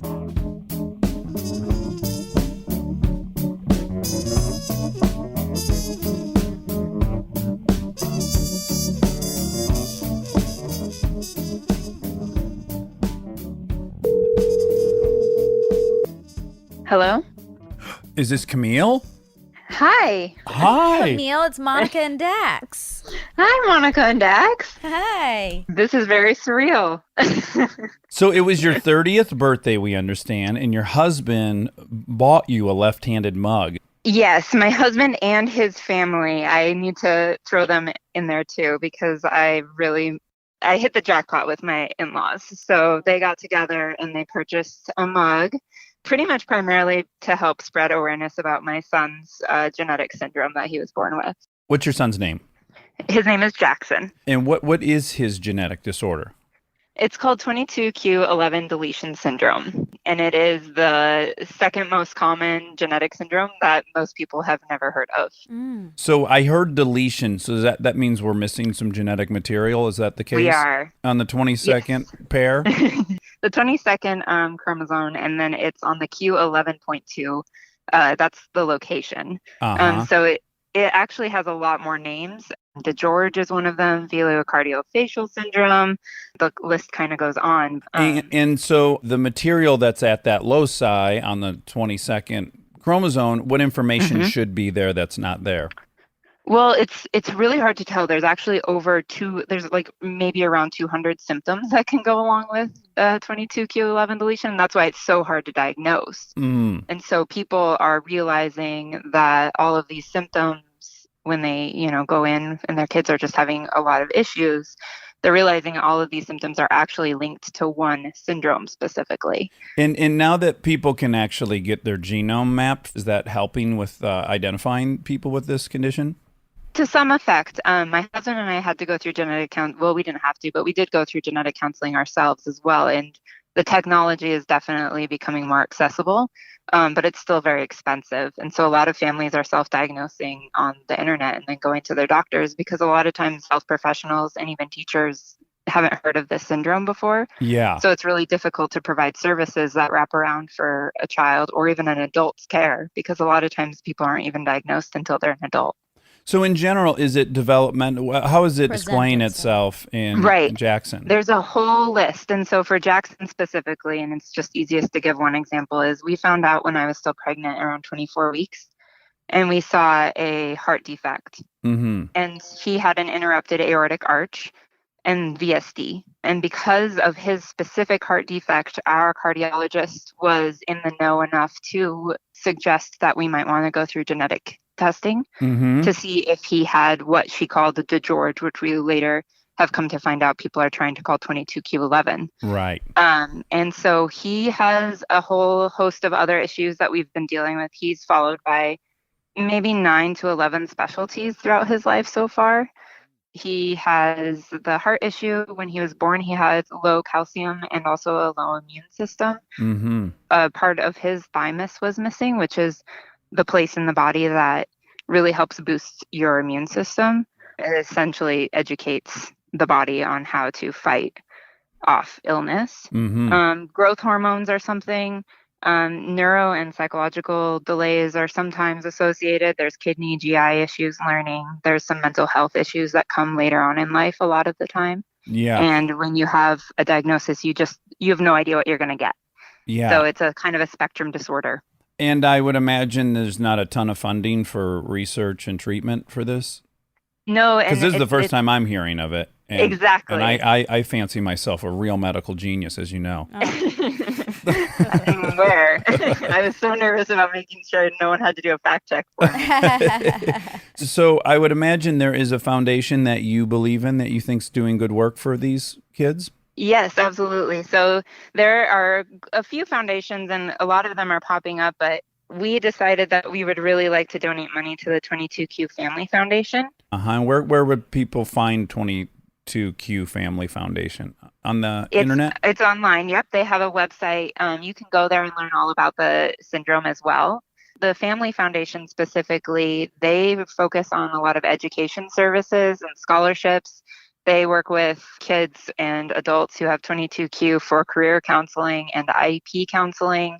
And they're also really trying to educate teachers so that teachers are well informed of the syndrome, so that if they have students in their classroom, they can help with, the services that need to be done for education as well. Well, Camille, as you know, we will be then forwarding the $2,000 that your husband and family members spent on this very overpriced left-handed coffee mug. So we're going to go ahead and forward that $2,000 to the 22Q Family Foundation.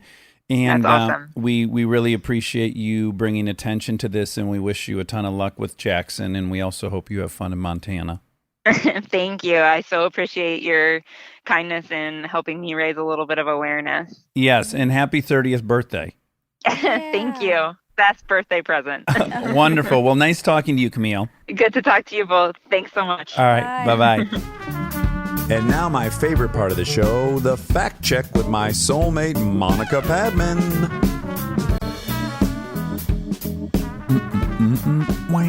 Check my facts. When you check out my facts, are you ever like, nice facts? Never. Well, The ones I get right? no. Okay. I don't think You're that. never that proud of me about that kind of I'm stuff. not, no. You relish when I come up short.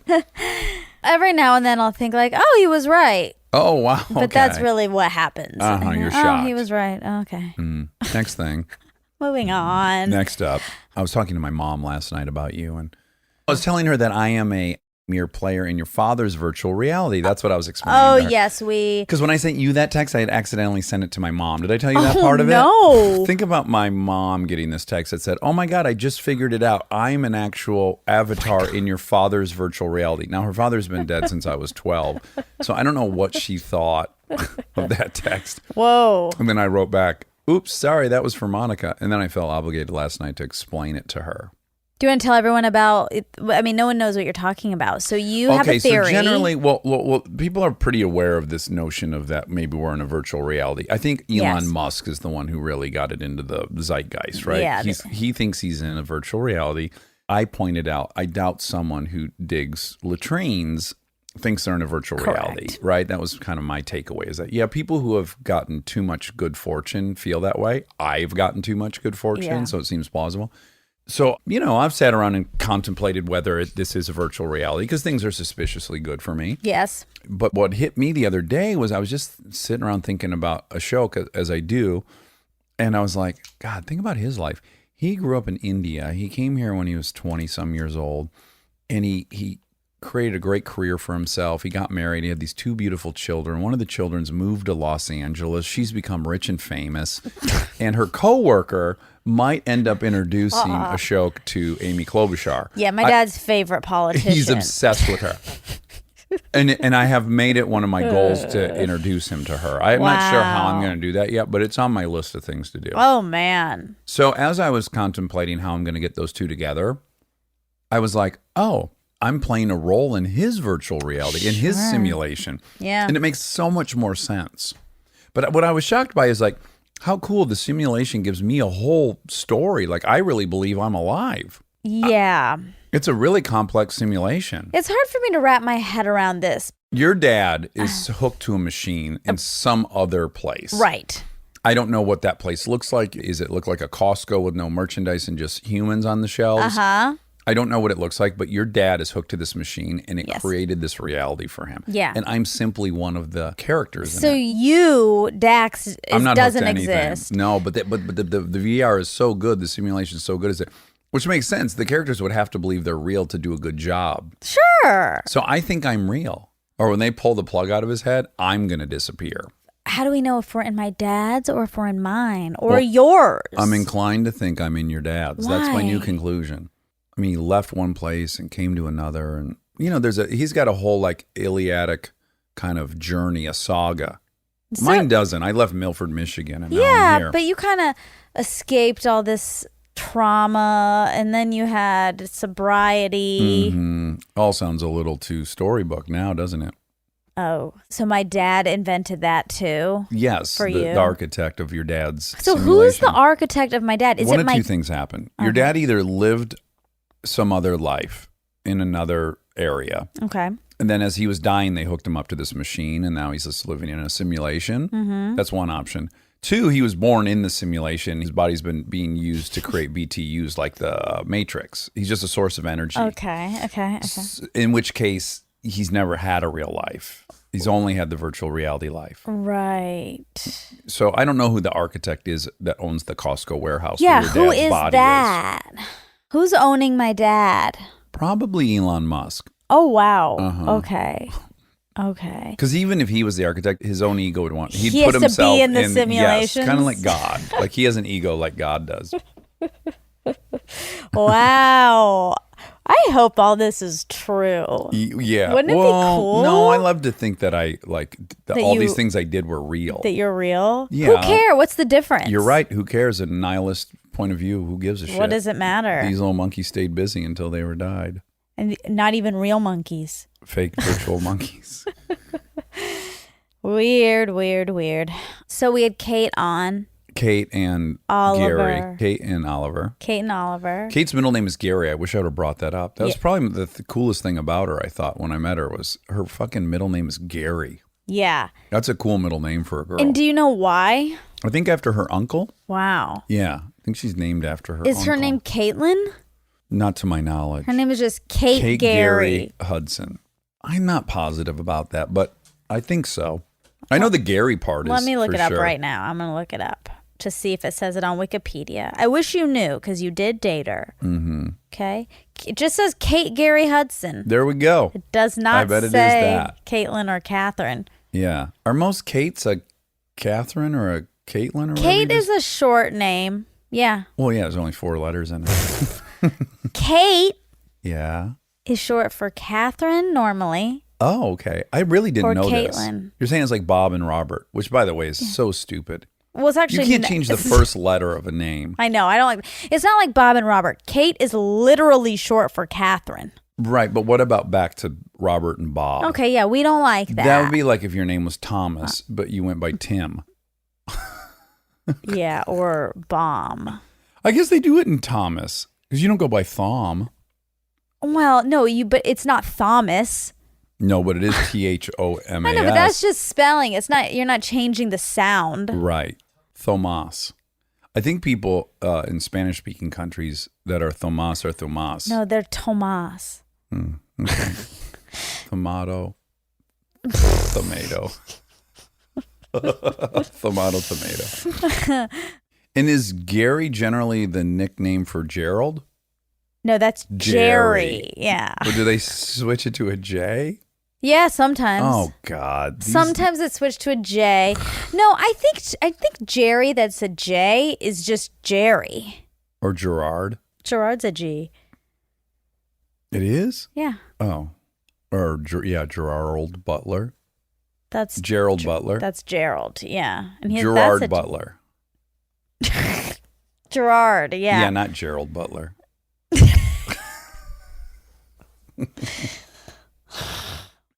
Kate Hudson and Oliver Hudson. So Isn't Oliver Hudson handsome? Yeah, he is handsome. He's really handsome. Very.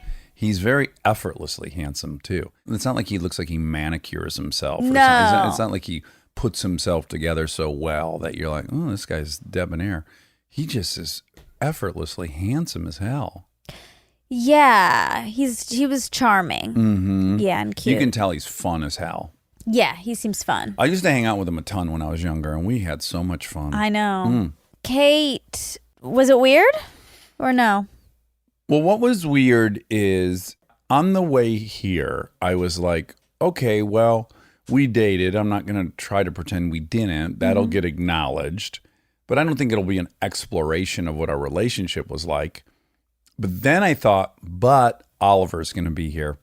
And he's a shit starter and a rascal. And he might Poke. Which he did right out of the gates. He said, "Who broke up with who?" Well, Which yeah. is a prime to time be fair, Big Brother. To be fair to him, you guys were talking about it. She said, "Have you ever had anyone on you've An dated?" ex-girlfriend, yeah. Yeah, and then you talked about it a little bit, and then he said, "Who broke up with who?" By the way, Right, which is a very inflammatory kind of question. I don't think so. I would never ask two people who broke up with who. I would. You would? No, I wouldn't. You wouldn't. No, no one would. I would if it was my brother. I probably feel comfortable Exactly. enough. Yeah. Exactly. But none of our like friends, if we were over and they said, "Oh yeah, we used to date," you would never go, "Who broke up with who?" Because you know someone will be embarrassed by the fact Yeah. that they were the one broken up with. That's true. It's a very rude question. Unless it's your sister and an old It's your friend. Then sister. it's very funny. yeah. So yeah. I had a hunch something like that might happen. Well, okay, here's the other thing. Also, obviously, you guys don't hate each other or she wouldn't be here. Right, right. So he Yeah, probably very felt amicable. like it's fine to talk or ask because, first of all, you guys decided to talk about it. Uh-huh. And you both clearly are fine being around each other, flirting like crazy.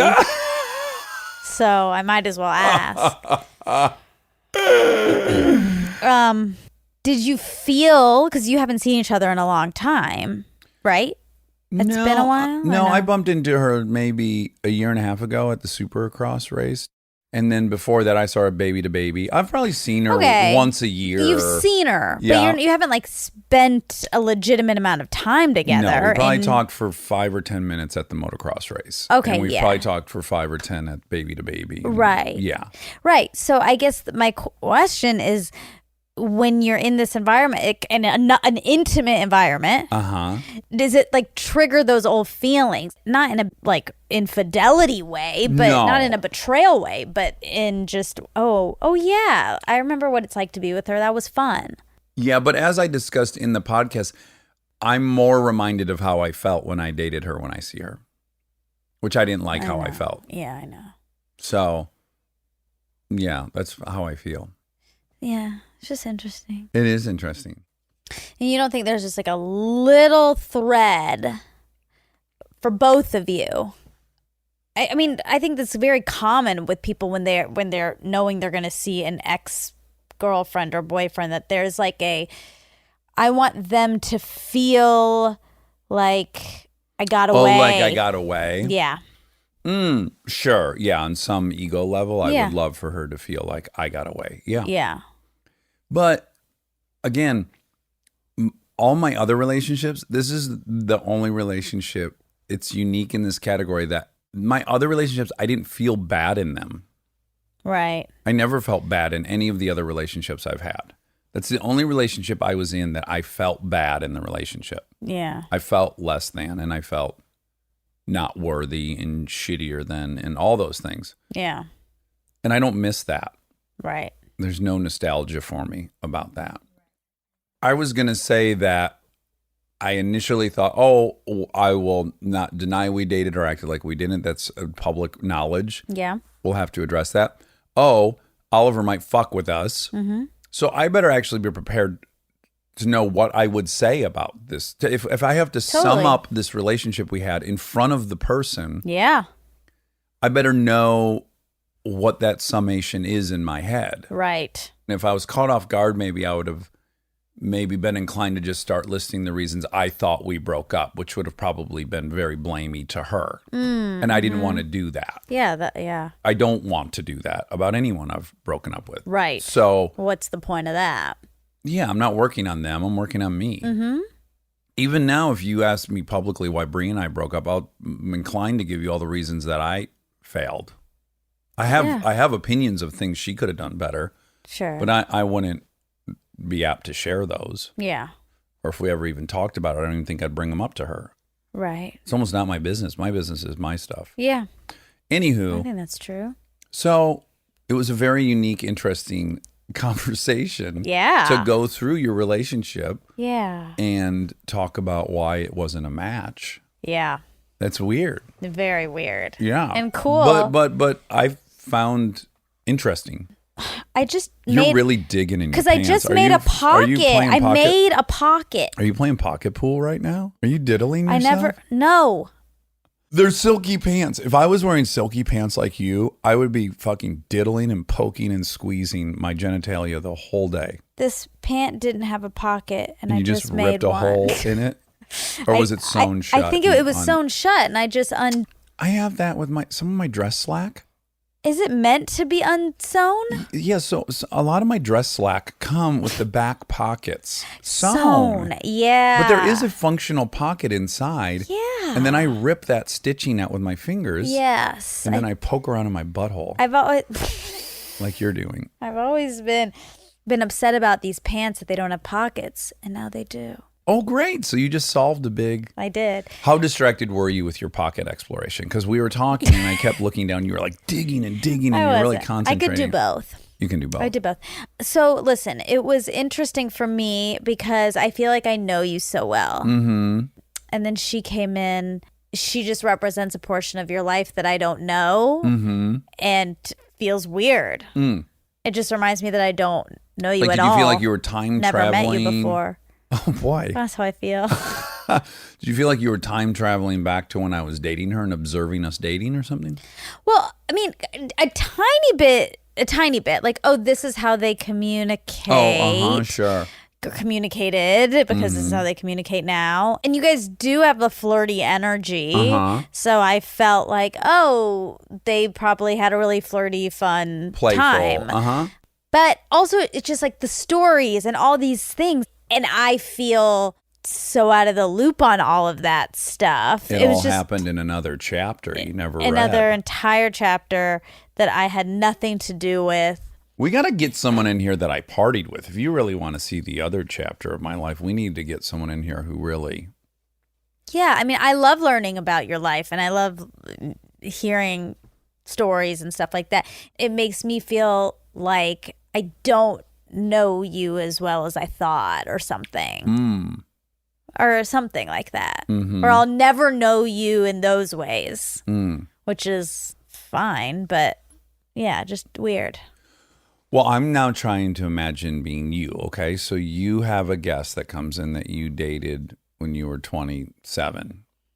Or not even dated. Like, even sometimes with Aaron, I feel that. Oh. It's just like these people. That I've had a whole life with? Yeah. It's cool and weird. Yeah, I guess I'm wondering, do you think that there are different stages that are more authentic or less authentic? Authentic, no. Okay. Because, yes, in the case where, yeah, you're around me and Aaron and we're telling stories about fucking trashing a house and doing, I bet it's like, wow, that's not the person I met 6 years ago. And it's Right. not. Right. But I am being authentic in every moment I'm alive and it evolves. Yeah, I don't question that. Yeah, It's just also interesting. it is. Okay, so she said, we were talking about ASMR, and she said that it stimulates the pleasure center of our brain, and any kind of tone or harmony hits that pleasure center. So ASMR, autonomous sensory meridian response is what it stands for. There was some study on it, and he said that so your brain sort of gets tricked in a way when you're watching it that somebody's helping you. Your brain interprets that as this person is teaching me something, is helping me, so you get relaxed and you get focused. And then your brain is getting into a super relaxed state, probably driven by the neurohormone oxytocin. So then that's why you can feel like sort of euphoric then. But for some people, watching ASMR videos creates a feeling of raised alertness. Ooh. That's because the brain is releasing increased levels of norepinephrine, adrenaline, essentially. This is something your brain releases when you feel threatened, because this is a stranger in the video pretending to be your friend, so you shouldn't be relaxed because you don't even know this person. Why are they acting like they know you? Oh. So Isn't Nora Ephron a director? Yeah, sure. Every time you say Nora Ephron. Epinephrine. Yeah, it sounds like Nora Ephron. It does. Yeah. So then I was thinking about this, and I was like, wow, yeah, there are just two ways it can go, obviously, which is why some people love it, some people don't. Yeah, and radically different. Yes, and I was thinking I bet there's some sort of correlation between your number of aces Ooh. and if Whether you find like that- ASMR or not. Because I bet if you don't have any, you're more likely to like it. I bet you're right. I like that theory. Yeah. Because I, in general, do not like receiving instruction.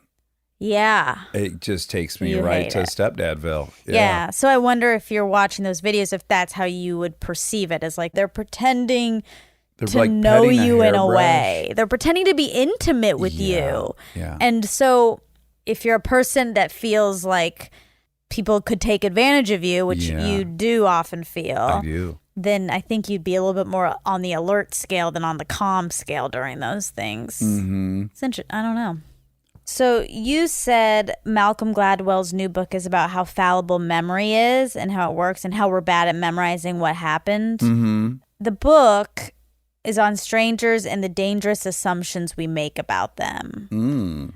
Something is very wrong with the tools and strategies we use to make sense of people we don't know. And because we don't know how to talk to strangers, we are inviting conflict and misunderstanding in ways that have a profound effect on our lives and our world. I got to order that. That's going to be my return to hard book. I do think I retain a lot more when I read as opposed to listen. Yeah. And I always like to retain those. 80% of what I say is from a Malcolm Gladwell book. I know. But it's not about fallible memory. I bet there's a chapter in there. I saw him on a talk show promoting the book, and he was going into this diatribe about memory, giving all these examples of people's bad memory. Oh, yeah, maybe that's a section of it.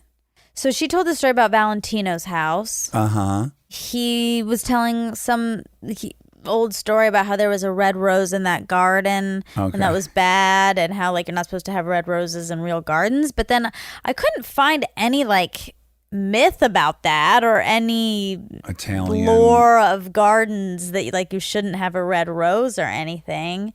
Maybe it was his own personal opinion. It might be. There's some mythology around red roses in general. Red roses, red roses. Send Monica right over. That's Red Rover. Oh. But there is roses are red, violets are blue, sugar is sweet, so are you. Or bad ones. Bad versions of roses are red, violets are blue. Yeah. I made a toot and it smells like poo. Oh, yeah. But there's like mythologies like in ancient Greek, Venus's son Cupid was stung by a bee and he accidentally shot arrows into a rose garden, and when Venus walked through the garden it pricked her foot on the thorns. Droplets of blood turned the roses red. Oh. So there's all these like blood legends. Sure. So maybe he doesn't like blood. Well, I do imagine back in the olden days when you didn't have like all the pigments at your disposal and paint and all that. Yeah. You probably didn't see red that much other than like in the wild, you don't see a ton of red. You don't. It's a unique offering. It is. Oh, well, there is something that you aren't supposed to have on the rose bush. Mm-hmm. If the leaves turn red, if there's like a red leaf, that's bad. That's bad news. It's really bad news. I mean, it's there's a a bad disease. omen. Oh, just an omen. There's a fatal infection. Okay. So, it just means that plant is gone. Berserk. Yeah. Yeah. But anyway. So all you horticulturists out there, keep an eye on the petals of your rose bushes. The foliage. The foliage. Foliage. The flora. So you said there was a study at Johns Hopkins. They would treat children that were going through developmental issues, and then they said, hey, let's treat the parents at the same time. And then, no, we'll just treat the parents. And then that went up tenfold. I don't know that tenfold's the right. I didn't find that study. There is a study at Yale, experimental program called SPACE, Supportive Parenting for Anxious Childhood Emotions, SPACE, which is a parent-based treatment that is basically for child anxiety. But only treating the parents. Yeah, but it's treating the parents and like basically educating them on how to deal with the kid, but not sending the kid into therapy. Right. So maybe that's what you meant. Maybe. Yeah, but I didn't find sounds Johns the same. Hopkins one. And I didn't find tenfold. Oh, bummer. That's all. That was all the fact? Yeah. The lack of facts? Oh, you got a surgery. You didn't tell people. Oh, on my lip. Yeah. Yeah, I got a cyst taken out of my lip 36 hours ago. Yeah. And I have some stitchies in my mouth. Yeah. Four stitchies. I think I've eaten one of them out already. Ew, you did. Well, I can't stop biting the stray pieces of the string. stitch. Yeah. And then It's you hard swallow not to. in Do you it. think you? No, I spit out the little piece of Oh, you stitch. do. Do you think you would gnaw on yours? Definitely. It's almost impossible I not kind to. of, yeah. And the fun thing about this cyst is it's the second one I've had taken out. Yes. Had one taken out 6 years ago. And our good friend Ryan Hansen also has had 2. Yeah. And we both have gone to the same guy to get it taken out. I know. And we both have photographs of our cyst that the poor doctor had to take with us holding it with tweezers. Yeah. I've never heard of anyone else in the world who's had this. And yet you have 2 friends who have had 4 of them combined. That's right. And I bite my lip all the time in the exact same spot. And you never get a huge... I never have to ball get in it there. removed. It's like a marble inside your So lip. weird. But you felt like it got a lot smaller by the time you went into your surgery. 100%. I was saying to Monica, we had sushi the day of, and I said, you know when you have a real bad flu or cold and you keep putting off going to the doctor and then you finally make an appointment and then on your way there you start feeling perfect and then you're in the waiting room and you feel healthier than you've ever felt and then you go in there and you're like, should I tell them my symptoms from yesterday? Yeah. I'm always in that position. First of all, Yeah. well, not always. I barely go to the doctor, but when I do, it's generally the thing clears up. I know. So sure enough, yesterday I started thinking, this thing's too small to get pulled out. It's gotten smaller. Yeah. But mind you, over the last 3.5 months that I've had it, it's gotten smaller, bigger, smaller, bigger. It kind of Sure. fluctuates. Sure. So I went in anyways, and it was a good size. When he took it out, Yeah. yeah. It was worth it. And in fact, when he felt it, he goes, you want to take this one out? And I was like, oh, it's not big enough for him to take out. And then when he got it out, he goes, oh, yeah, it's bigger than I thought it was. Oh, good. So I felt relieved. So with you also felt like, oh, no. Yeah, but I was really on the fence. Like, should I stand up and leave? But the last thing I want to do is end up in 2 months. It's even bigger. Yes. And I can't find a fucking 2 hours free to get it done. Yes, it worked out. Oh, and I wanted to tell people the Bless This Mess Halloween episode aired, and that was the one where The eye. your eye was popped out when we were recording a fact check that day, and we were talking about your the eye. grody eye that Yeah. they put on during the fact check. Yes. And they could see it if they'd like. Yeah. I guess on Hulu. Hulu. We were really laughing. We were. It's a good show. There was a lot of funnies. And I told Lake that you liked when she said, who's there? I did like Yeah, that. that got a laugh out of you. Big time. I reported all the laughs to Oh, everyone. good. Yeah, I told Lennon when you laugh. Oh, I laughed at her the whole time. Yeah, she's so funny. Another advertisement for Lennon. Oh my God, we were in the we were eating. Yesterday's scene was eating Christmas dinner together. Oh. So it was like a huge dinner table scene with like, I don't know, 10 of us. Yeah. And I said, hey, I know sometimes it's hard to eat a lot in these scenes because you have to eat for like 2 hours as they set up all these different camera angles. And I just wanted to whet your appetite. And then I slid my phone over and it was the picture of the 2 hairs and the butt rain on it. Oh, man. What a good photo. Yeah, good photo. Look, seeing a unicorn in the wild. It's posted, everyone, if you want to see Yeah, it. there's a safety picture, as we said, then a warning card. Yep. You did a great job. Thank you. All right. Well, I love you. Love you. And I hope you feel a part of the best part of my life. I feel a part of your life. I do. This is the best part of my life. by I far. feel, I mean, I wish I could go back in time and watch your whole life and be there, Yeah, me too. but I'm happy that I want to go to your cheer meets and scream when you win. I would probably be going the most berserk in that audience when you won the state championship. Oh, you should see the video of my dad. Oh, what was he doing? It was really embarrassing at the time, and now it makes me really feel warm when I think about that. But he was so excited, jumping up and down, and Is he laughing it's definitely the most uncontrollably? animated I've ever seen him. He was Animated. It was frantic. Yeah. Oh, wow. Yeah. Oh, I wish I. Well, not only would I want to go to see your flying act, but I'd want to look immediately at Ashok when you guys won, so I could see his. Yeah, it's high-flying pretty act. special. And there's a tape of it. Yeah, there was. Let's find that over Christmas, I'll okay? try. I'll try. Please. I'll try. Okay. I'm Okay. asking for a Christmas commitment here. Okay. Okay. I love you. Bye. Love you.